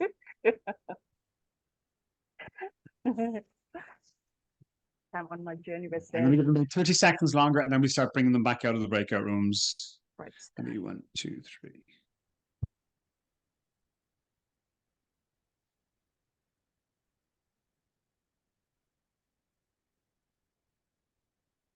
Probably the best lager in the world.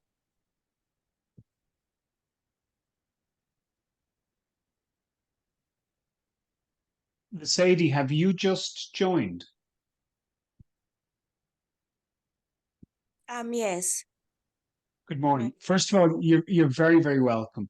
Secondly, the majority of people are in breakout rooms at the moment, but I'm going to be taking them out in literally about 10 seconds. So if you want to just sit there for a moment, and they'll be back out, and then we'll carry on.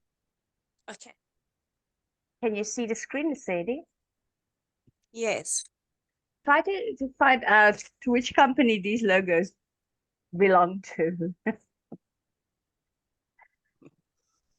I've been trying for this for some time now.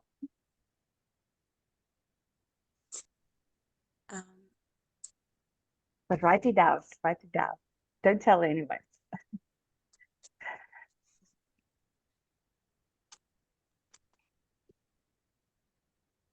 So have we everybody back out of the breakout rooms? Let me just check for 1 second, and I'll put this back up on the screen.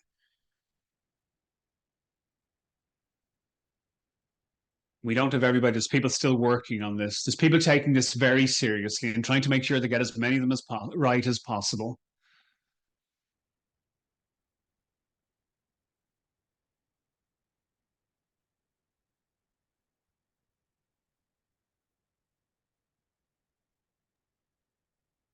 What is the winning group getting? Are we emailing I'm them the going to say that chocolate? there is a very. Can I just say, no one just won the Rugby World Cup. The competitive nature just for this game alone, people trying to get as many right as possible. Right, everybody's back. Let's find out how you get on. If you want to type in your answer, please do. If you want to shout out your answer, please do. The first one, just do it. Nike. Nike. Nike. The second one, I'm loving it. McDonald's. McDonald's. McDonald's. The third one, Vorsprung technique. Audi. Audi. Audi is correct. Okay. Number 4, connecting people. Microsoft. Nokia. Nokia. Nokia. Yeah. Yes. We Number got 5, it.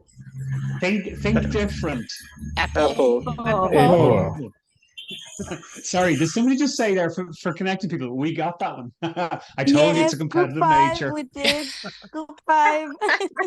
Brilliant. Probably the best lager in the world. Heineken. Heineken. Carlsberg. Carlsberg. Yes. Number 7. Play on. The one that nobody ever gets right. Xbox. PlayStation is one of the 3 most popular incorrect answers. The other 2 are Xbox and Durex. Oh, goodness. Okay. Oh, wow. Yes. Really? The correct answer is Fanta. Oh, What? Ah, Right. The next one. Good food, good life. Nestle. Nestle. Nestle. Brilliant. Like The that next one. one. Good food, good life is Nestle. Okay. Genuinely easy. Adidas. It's No. it's not It Guinness, wasn't. but you are thinking along the right lines. It is on. a drink. The answer is Miller. Ah, oh, okay. And the last 2, taste the feeling. Coke. Coca-Cola. Coca-Cola. Yes, it is Coke. Can I say, whenever I do this exercise, I love when somebody turns around and goes Pepsi, but it is Coke. And the last one, do what you can't. Samsung. Samsung. Samsung. Brilliant. Sorry. Awesome. First of all, really well done. Secondly, part of my concern was that they wouldn't necessarily be brands that you would be hugely familiar with. So you did absolutely fantastically, a lot better than most groups do. Here's my question. The ones that you knew, how did you come to know them? And how can we take advantage of that from a presentation or a speech perspective? And the reason you knew them is because of repetition.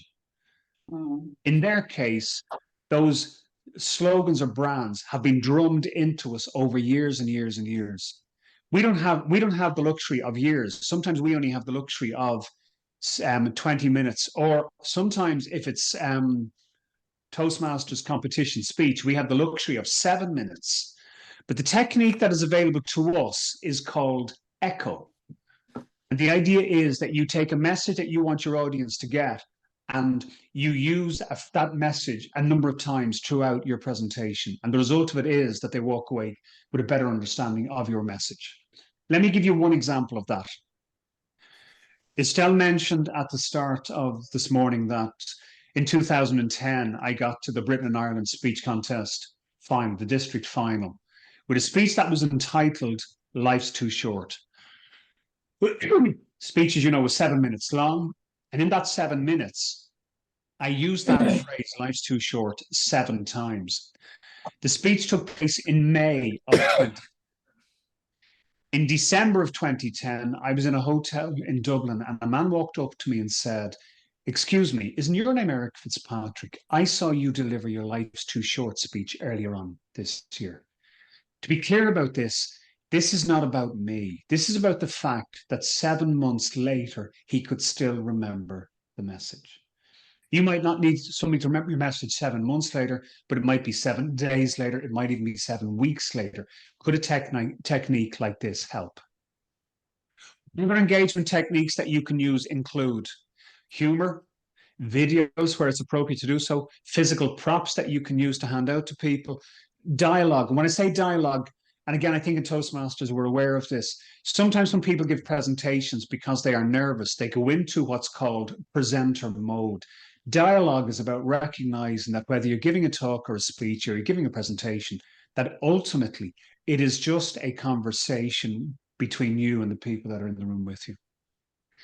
Appeal to the senses as an engagement technique is just about finding different ways to be able to deliver your message, to be able to influence what they see, what they hear, what they touch, what they taste, etc., as a way of being able to generate the internal reactions. Be audience focused is my way of saying that whatever language you're going to use, make sure it is relevant to your audience and not focused on yourself. And then the final one, again, we all know this in Toastmasters, there is real value in being able to make an emotional connection with people, because that too generates an internal reaction and makes it easier for people to remember some of what you've said. The secret, in my opinion, is to find the engagement techniques that work for you and that you believe will work for different audiences. So what I'm going to do is I'm going to move on now to the final of the component parts, and that is closing. And to that end, to begin with, I would like to share 2 don'ts. And before I share the first of the don'ts, I'd like to ask a couple of questions. And again, you can just give me a thumbs up emoji if this applies to you. How many of you have ever given a presentation using slides? That's my first question. Give me a thumbs up to that. So Rowena, Buluwa, Ruth, Nomley, Vivian, many of you have. Okay, my next question is, and you can give me a raised hand for this one, how many of you have ever finished a presentation with a slide that had 2 words on it? Thank you. There are 3 versions of that, yes. The first one is thank you. The second one is any questions, or the third one is the end. Can I suggest the first of the don'ts is do not finish on a slide that says thank you. When you're finishing a presentation, if you want to thank your audience, just thank them. You don't need a slide for that. More importantly, we don't do it anywhere else. If you meet somebody for a cup of coffee later on today, when you get in a coffee shop, when you're getting up to leave, you're not going to turn around and say, now, before I leave, let me just open up the laptop. Hang on, I have a slide for you. Thank you. Really enjoyed our chat today. You're just going to thank people. More importantly, the final slide in a deck is a unique slide. Every other slide in your deck will only ever be on screen while it is supporting the content that you're speaking about. Once you're finished with that content, you move on to the next slide. But that's not the way things are with your final slide. Your final slide will be there when you close your presentation. Your final slide will be there when you take questions. And in a professional setting, if you're asked to deliver a presentation as part of a conference or an internal meeting in your own organization, you might be asked to send the slides in advance for IT to bring everybody's slides together so they're all set up and ready to go. And if you happen to be the last speaker before the tea break or before lunch, when you're finished, because there's no need to remove your slide to get ready for the next person because they're not going to be speaking for 15 minutes or even an hour from now, your final slide might be on screen while everybody is packing up and getting ready to walk out and go and enjoy lunch. And in my opinion, a far better use of your final slide is to use it to reinforce the message that you would like your audience to take away from your presentation. Because if it's the last thing that they see, it might help them to remember the message you want them to act on long after you've delivered your presentation. The second don't when it comes to presentations is, closing presentations, is don't finish on Q&A. And everybody finishes on Q&A.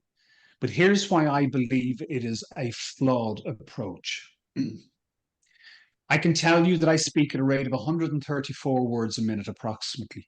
Yes, I'm a sad individual. I've timed it, but then I needed to for the Toastmasters competitions to make sure I didn't go over time. What that means is if you ask me to speak for 20 minutes, I'm going to deliver approximately 2,680 words.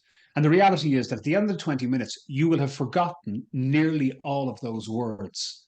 The words that have the best chance of being remembered are the last words you hear me speak. And I believe that they should be my carefully crafted words rather than my answer to your carefully crafted question. Because if I can't answer your question with the right level of confidence or competence, it might undermine everything that's gone before. If you've ever been to a restaurant and you had a great starter, a great main course, a great dessert, and somehow they messed up the tea and coffee afterwards, that bit, that's what you're going to talk about. That's the bit that you'll remember, and that's the bit that you will tell people about. The same principle applies when it comes to presentations. So what I encourage people to do, and what I say is this: when you're getting to the end of your presentation, before you close your presentation, I think you should say something along the following lines. You should say something like, that's almost the end of my presentation. What I'd like to do now is just throw it out to you and see what questions you have.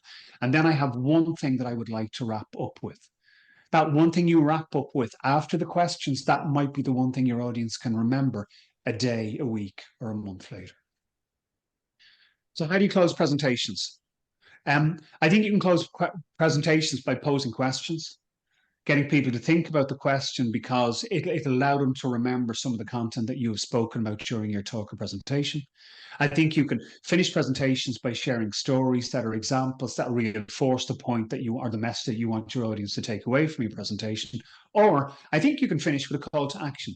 Sometimes at the end of your presentation, your audience might know what the next step is, but sometimes they need that message reinforced. And that might mean finishing a presentation by saying something along the lines of, so if what I've spoken about today makes sense, I believe the next step is, and it's just about signposting for the audience. The other way to close a presentation, which is not listed on the slide here, is it's closing by reminding people of the value that you have offered during the presentation, but reminding them of the value that you are offering if they take the actions you would like them to take. That's not to say that you close your presentation by saying, this is what I spoke about in my presentation today. It's using it as information that they will use going forward. Let me close my presentation today by reminding you of the following, and what you're saying is designed to get them taking an action going forward. My belief is that if you can introduce one of these closing techniques, it will absolutely strengthen the impact of your presentation. So what I would like to do now, I have literally 1 or 2 slides left. It is 9 minutes to, so what I'm going to 11 o'clock. I'm going to take a couple of minutes to plot my way through this particular slide here. And this slide here is designed to take everything we've spoken about for the last couple of hours and capture it on one image. You get a copy of this, but equally, if anybody wants to take a screenshot of it when the boxes are populated, please feel free to do so. So here goes.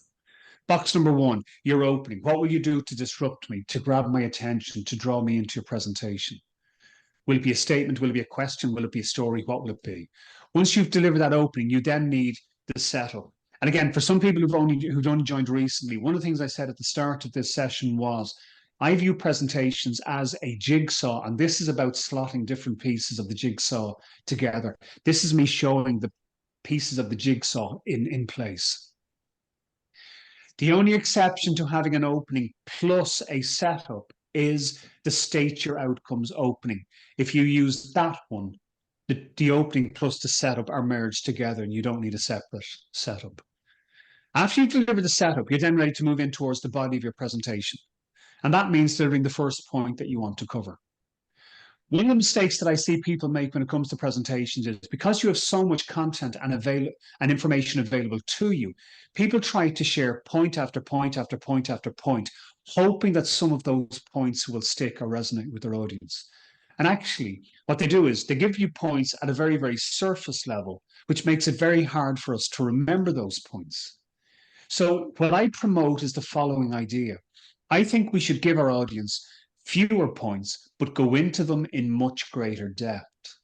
So I argue that you give your audience the first point, and then what you provide is what I call support material.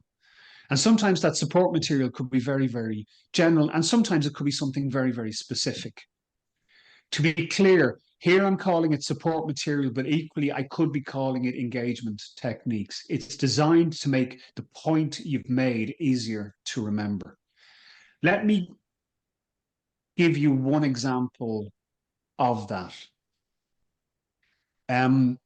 One of the groups earlier today, the scenario that I'd given you was that your audience was the board of an American pharmaceutical company, and the objective was to persuade them to set up the manufacturing facility in South Africa.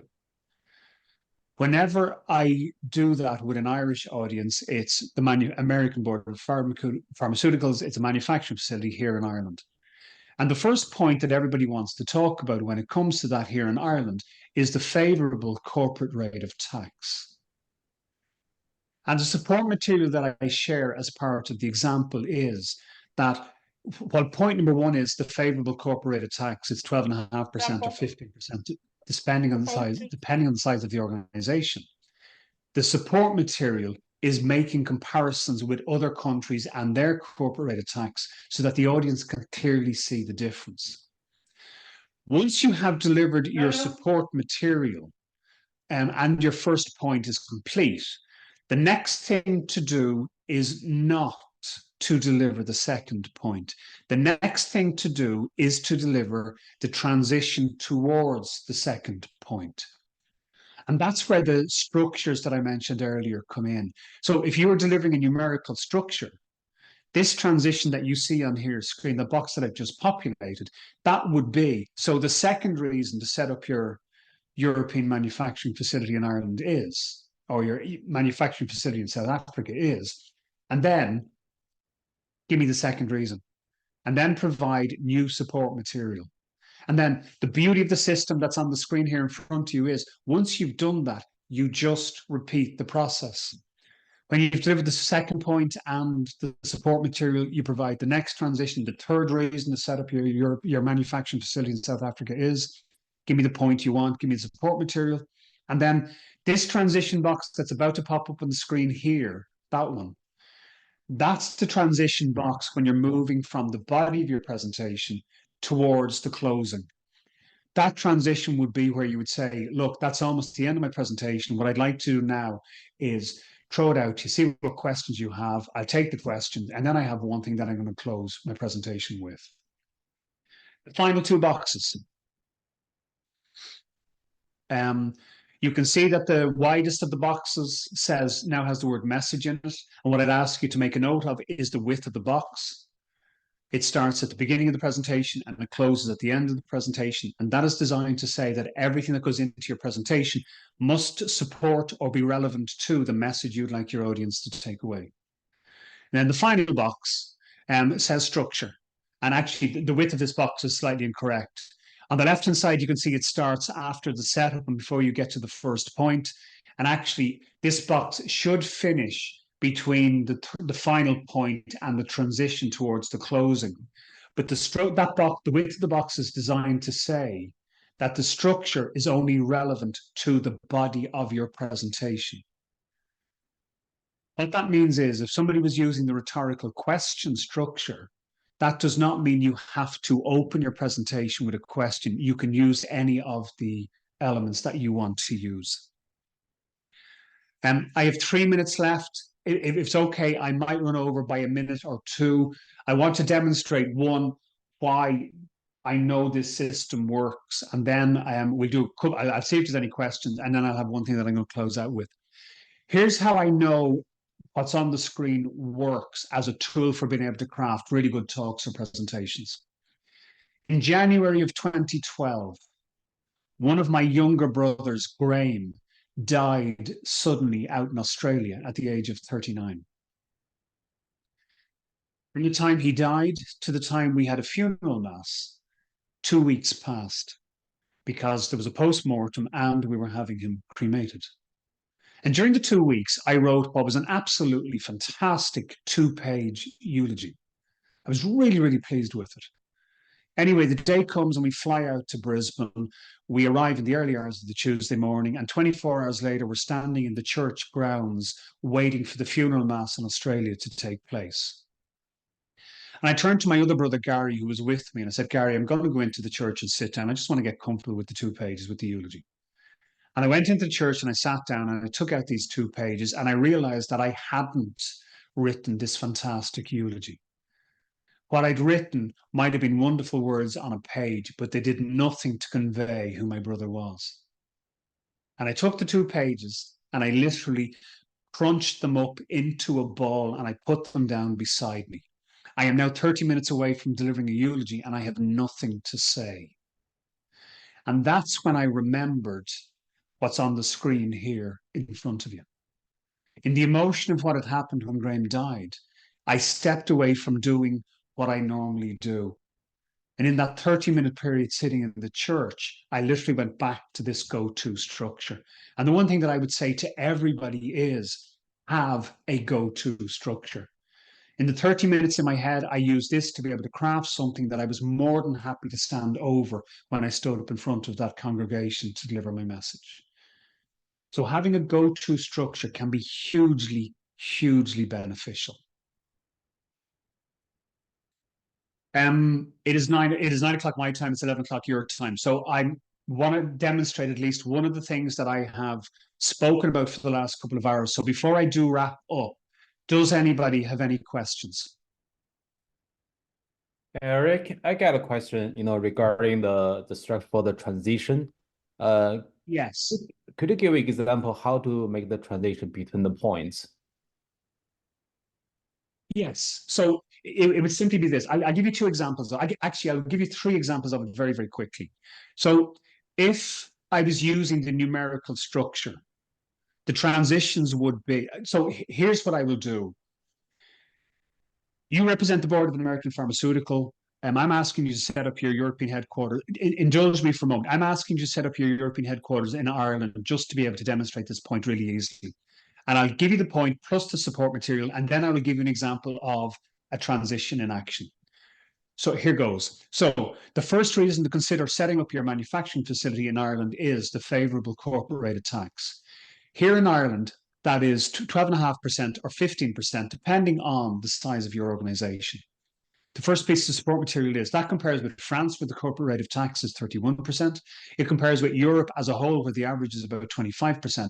And it compares with the US, where the average is about 23%. And to put that in context, the second piece of support material, to put that in context, Pfizer estimate that since they set up the European headquarters in Ireland back in 1969, it has contributed an additional $17 billion to their bottom line profitability. Here's the transition. The second reason to consider setting up your manufacturing facility here in Ireland is, if I was using the rhetorical question structure, the transition would be the next question that I was going to use. Or the other thing that you could do is use the echo technique. Imagine the message I wanted, that you wanted your audience to take away was, South Africa is the ideal location for your manufacturing facility.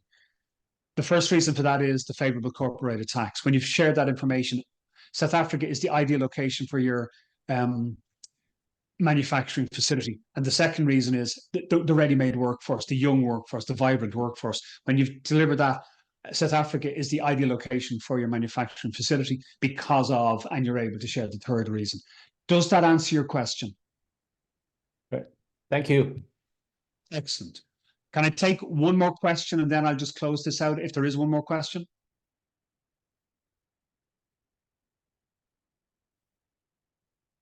Yanni? Is the cat still asleep in your daughter's room? Yeah, I'm not quite sure if there is a question. So I have a question, Eric. Okay, so sorry, somebody has a question, yes? With the language method, do you use them one per presentation or can you use multiples? I didn't hear that clearly. Say that again, please. With the screen method in the language of your presentation, Yes. Do you use one per presentation or multiples? You can use as many as you want per presentation if they're going to support the message, if it's going to make it easier for people to be able to remember your message a day, a week, or a month later. Okay, thank you. Yeah, it does not have to be. Okay, look, I'm conscious of time, so let me bring this to a close. And to bring this to a close, let me ask you a series of questions. Question number one, what we've done here this morning, has it contributed to your thinking? This is the audience participation part, so please feel free to say yes or no or whatever. Yes. Has it contributed to your thinking? Yes? Yes. Great. Definitely yes. Yes. What we've done here, do you think that some of what we did here will be easy to remember a day, a week, or a month from now, even if it is to remember that some of you are rubbish at drawing elephants? Yes. Yes. Yes. Was it delivered in a way that was easy to understand? Absolutely. Definitely. Definitely. My fourth question, was it engaging? Yes. Very. Very of course. much. Very effective. Yes. They are my four criteria. If you keep them at the forefront of your thinking, I promise it'll allow you to deliver better talks and deliver presentations. My final question, which is possibly the most important one, have you enjoyed yourselves? Yes. Yes, we did. I did. Yes. Yes. Well, from my perspective, can I say that's hugely important to me? So thank you. Can I finish by saying, Estelle, I am very grateful to you for the invite. I'm very grateful to all of you for being here. And can I wish you every success going forward? If I can be of help, don't hesitate to get in touch. But for now, from me, I'll hand back to Estelle. I'm done. Thank you. How to be in touch with you? Thank you so much. How can I contact? How can we in touch? Eric, would you like to Here's put how out you the can be in contact touch. details? Here's how you can be in touch. There, back when, yeah, my contact details are there. If you want to make a note of that, you want to take a screenshot, please feel free to do so.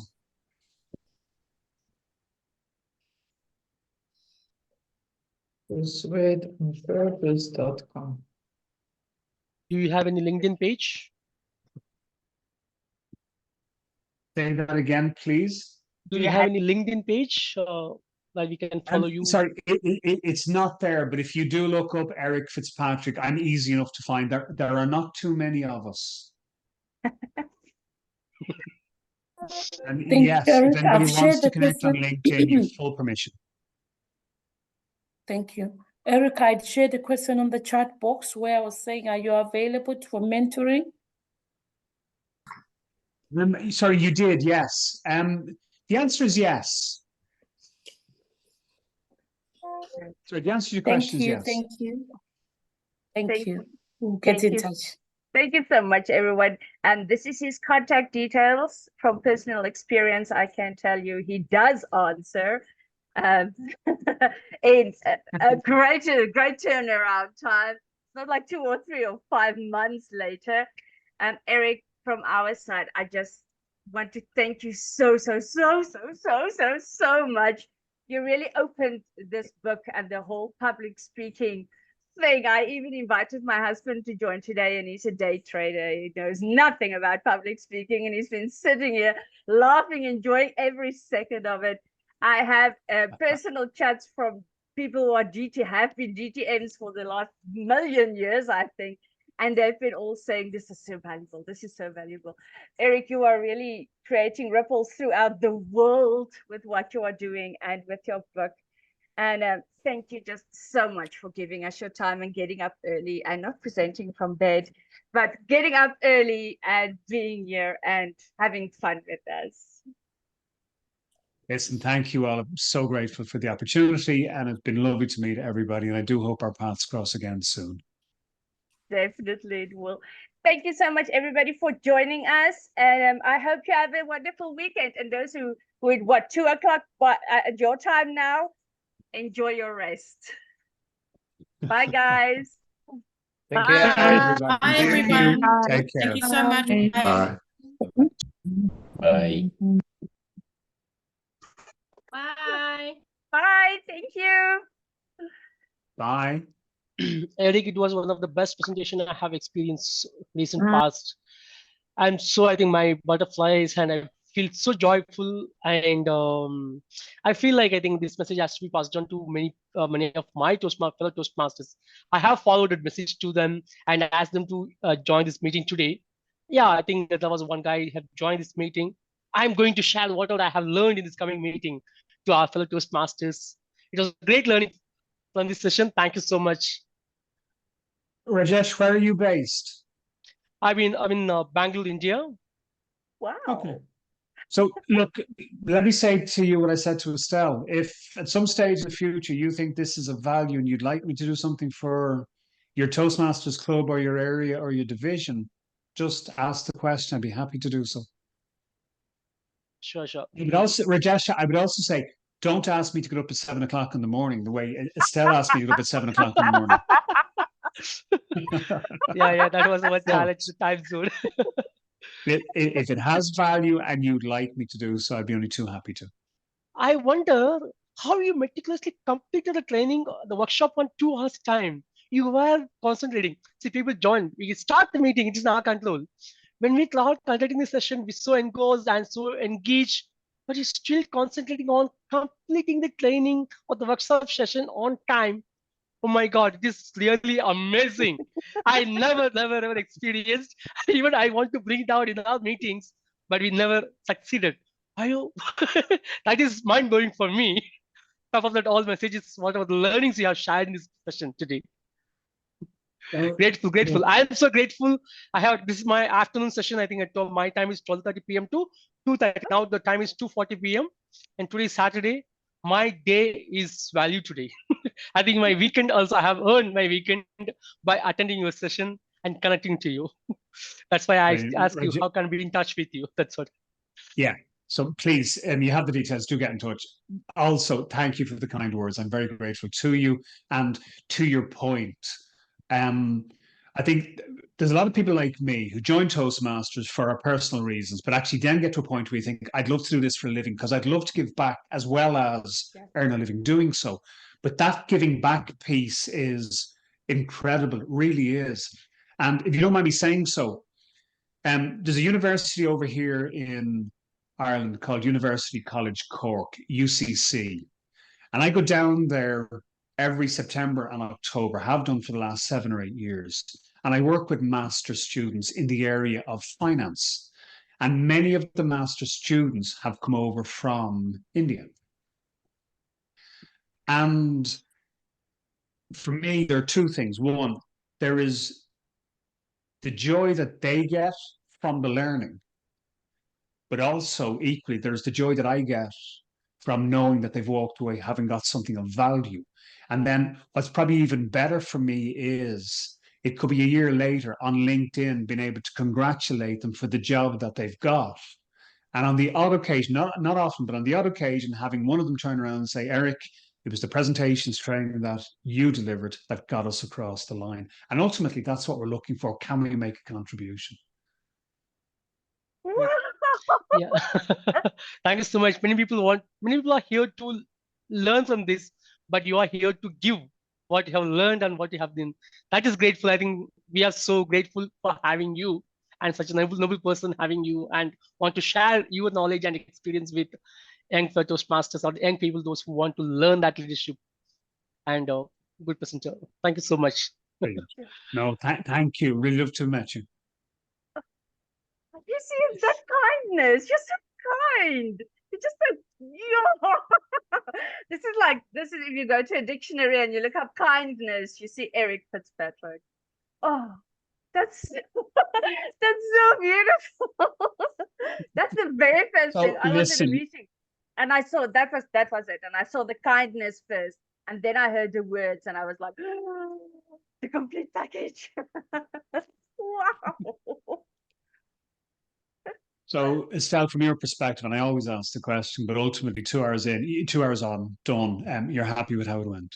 I'm so happy. I'm so happy.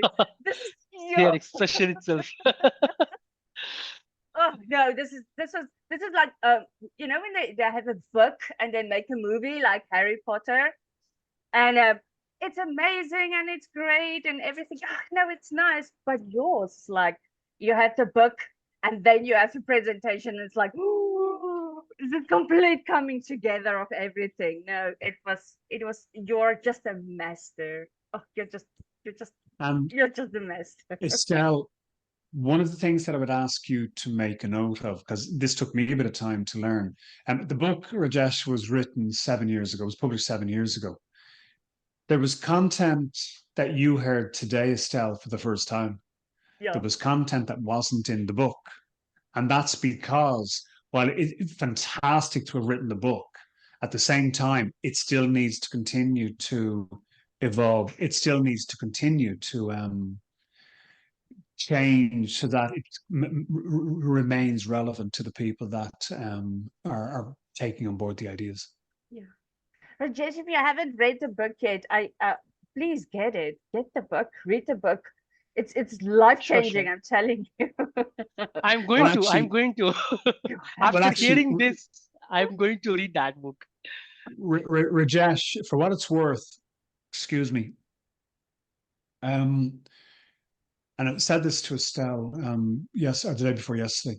In 2020, when the pandemic kicked in and all my business dried up completely, it gave me the opportunity to take the book and turn it into an online course or an online resource.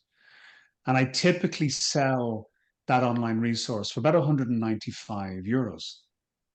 But the slide that you saw on the screen, persuadeonpurpose.com, if you put in the code SA, the price of it drops from €195 to €20.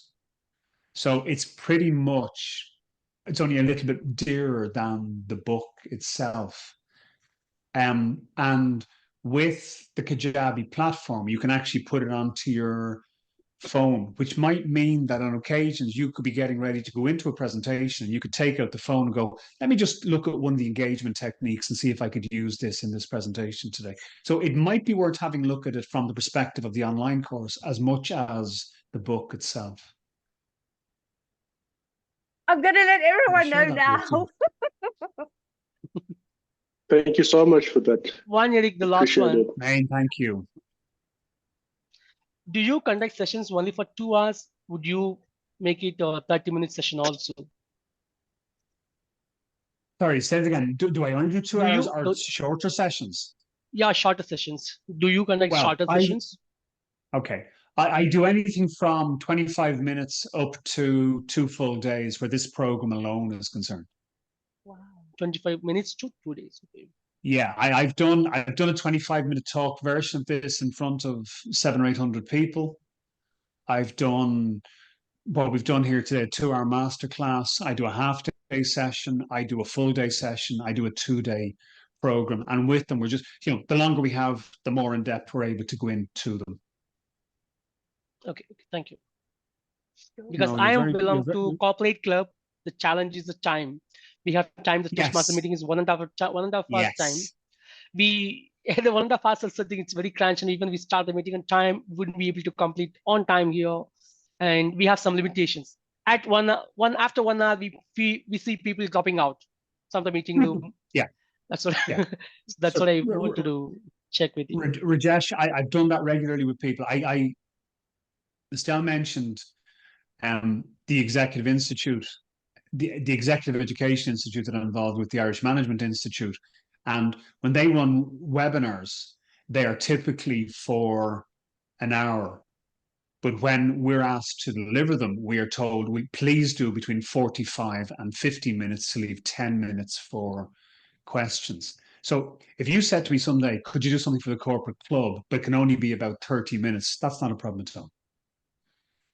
Okay. What is the procedure for inviting? Okay, I can send an email to. I can send an email and invite. Yeah, you get in touch with me in relation to it in whichever form that works for you, and we'll absolutely talk about getting something in the diary. Yes. Sure, we'll do. Thank you so much. I think you woke up in the early morning. You started conducting the session with full of energy. This time, I think you may go and have some rest and have your breakfast. Thank you so much. I think if we continue, then I can continue for the next 1 hour also. I love to gel with the people. I think love to connect with people. I don't want to leave you, but of course, you have some other duties. Please. Yeah, very, very much so. I'm back on at 10 o'clock with somebody that I'm working one-to-one with at the moment. Oh, right. Well, so then we will let you Good. go. Thank you Thanks, once Ashley. again so much. Have a great Listen, weekend. Thank Thank you you. for a great It was session. lovely. It Really was great appreciate doing it. this. It was great meeting you all. And so let's keep in touch. Who knows where it'll end up. Rajesh, do reach out and let's get something in the diary. We'll do something for you. Okay? Sure, I'll do that. Great. Thank you. All right. Thank you Listen, so much. take care of yourselves. Thank Have a you great very weekend. much. Bye. Thank you, Maine. Thank you very much. Jenny, thank you. Thank you. Bye.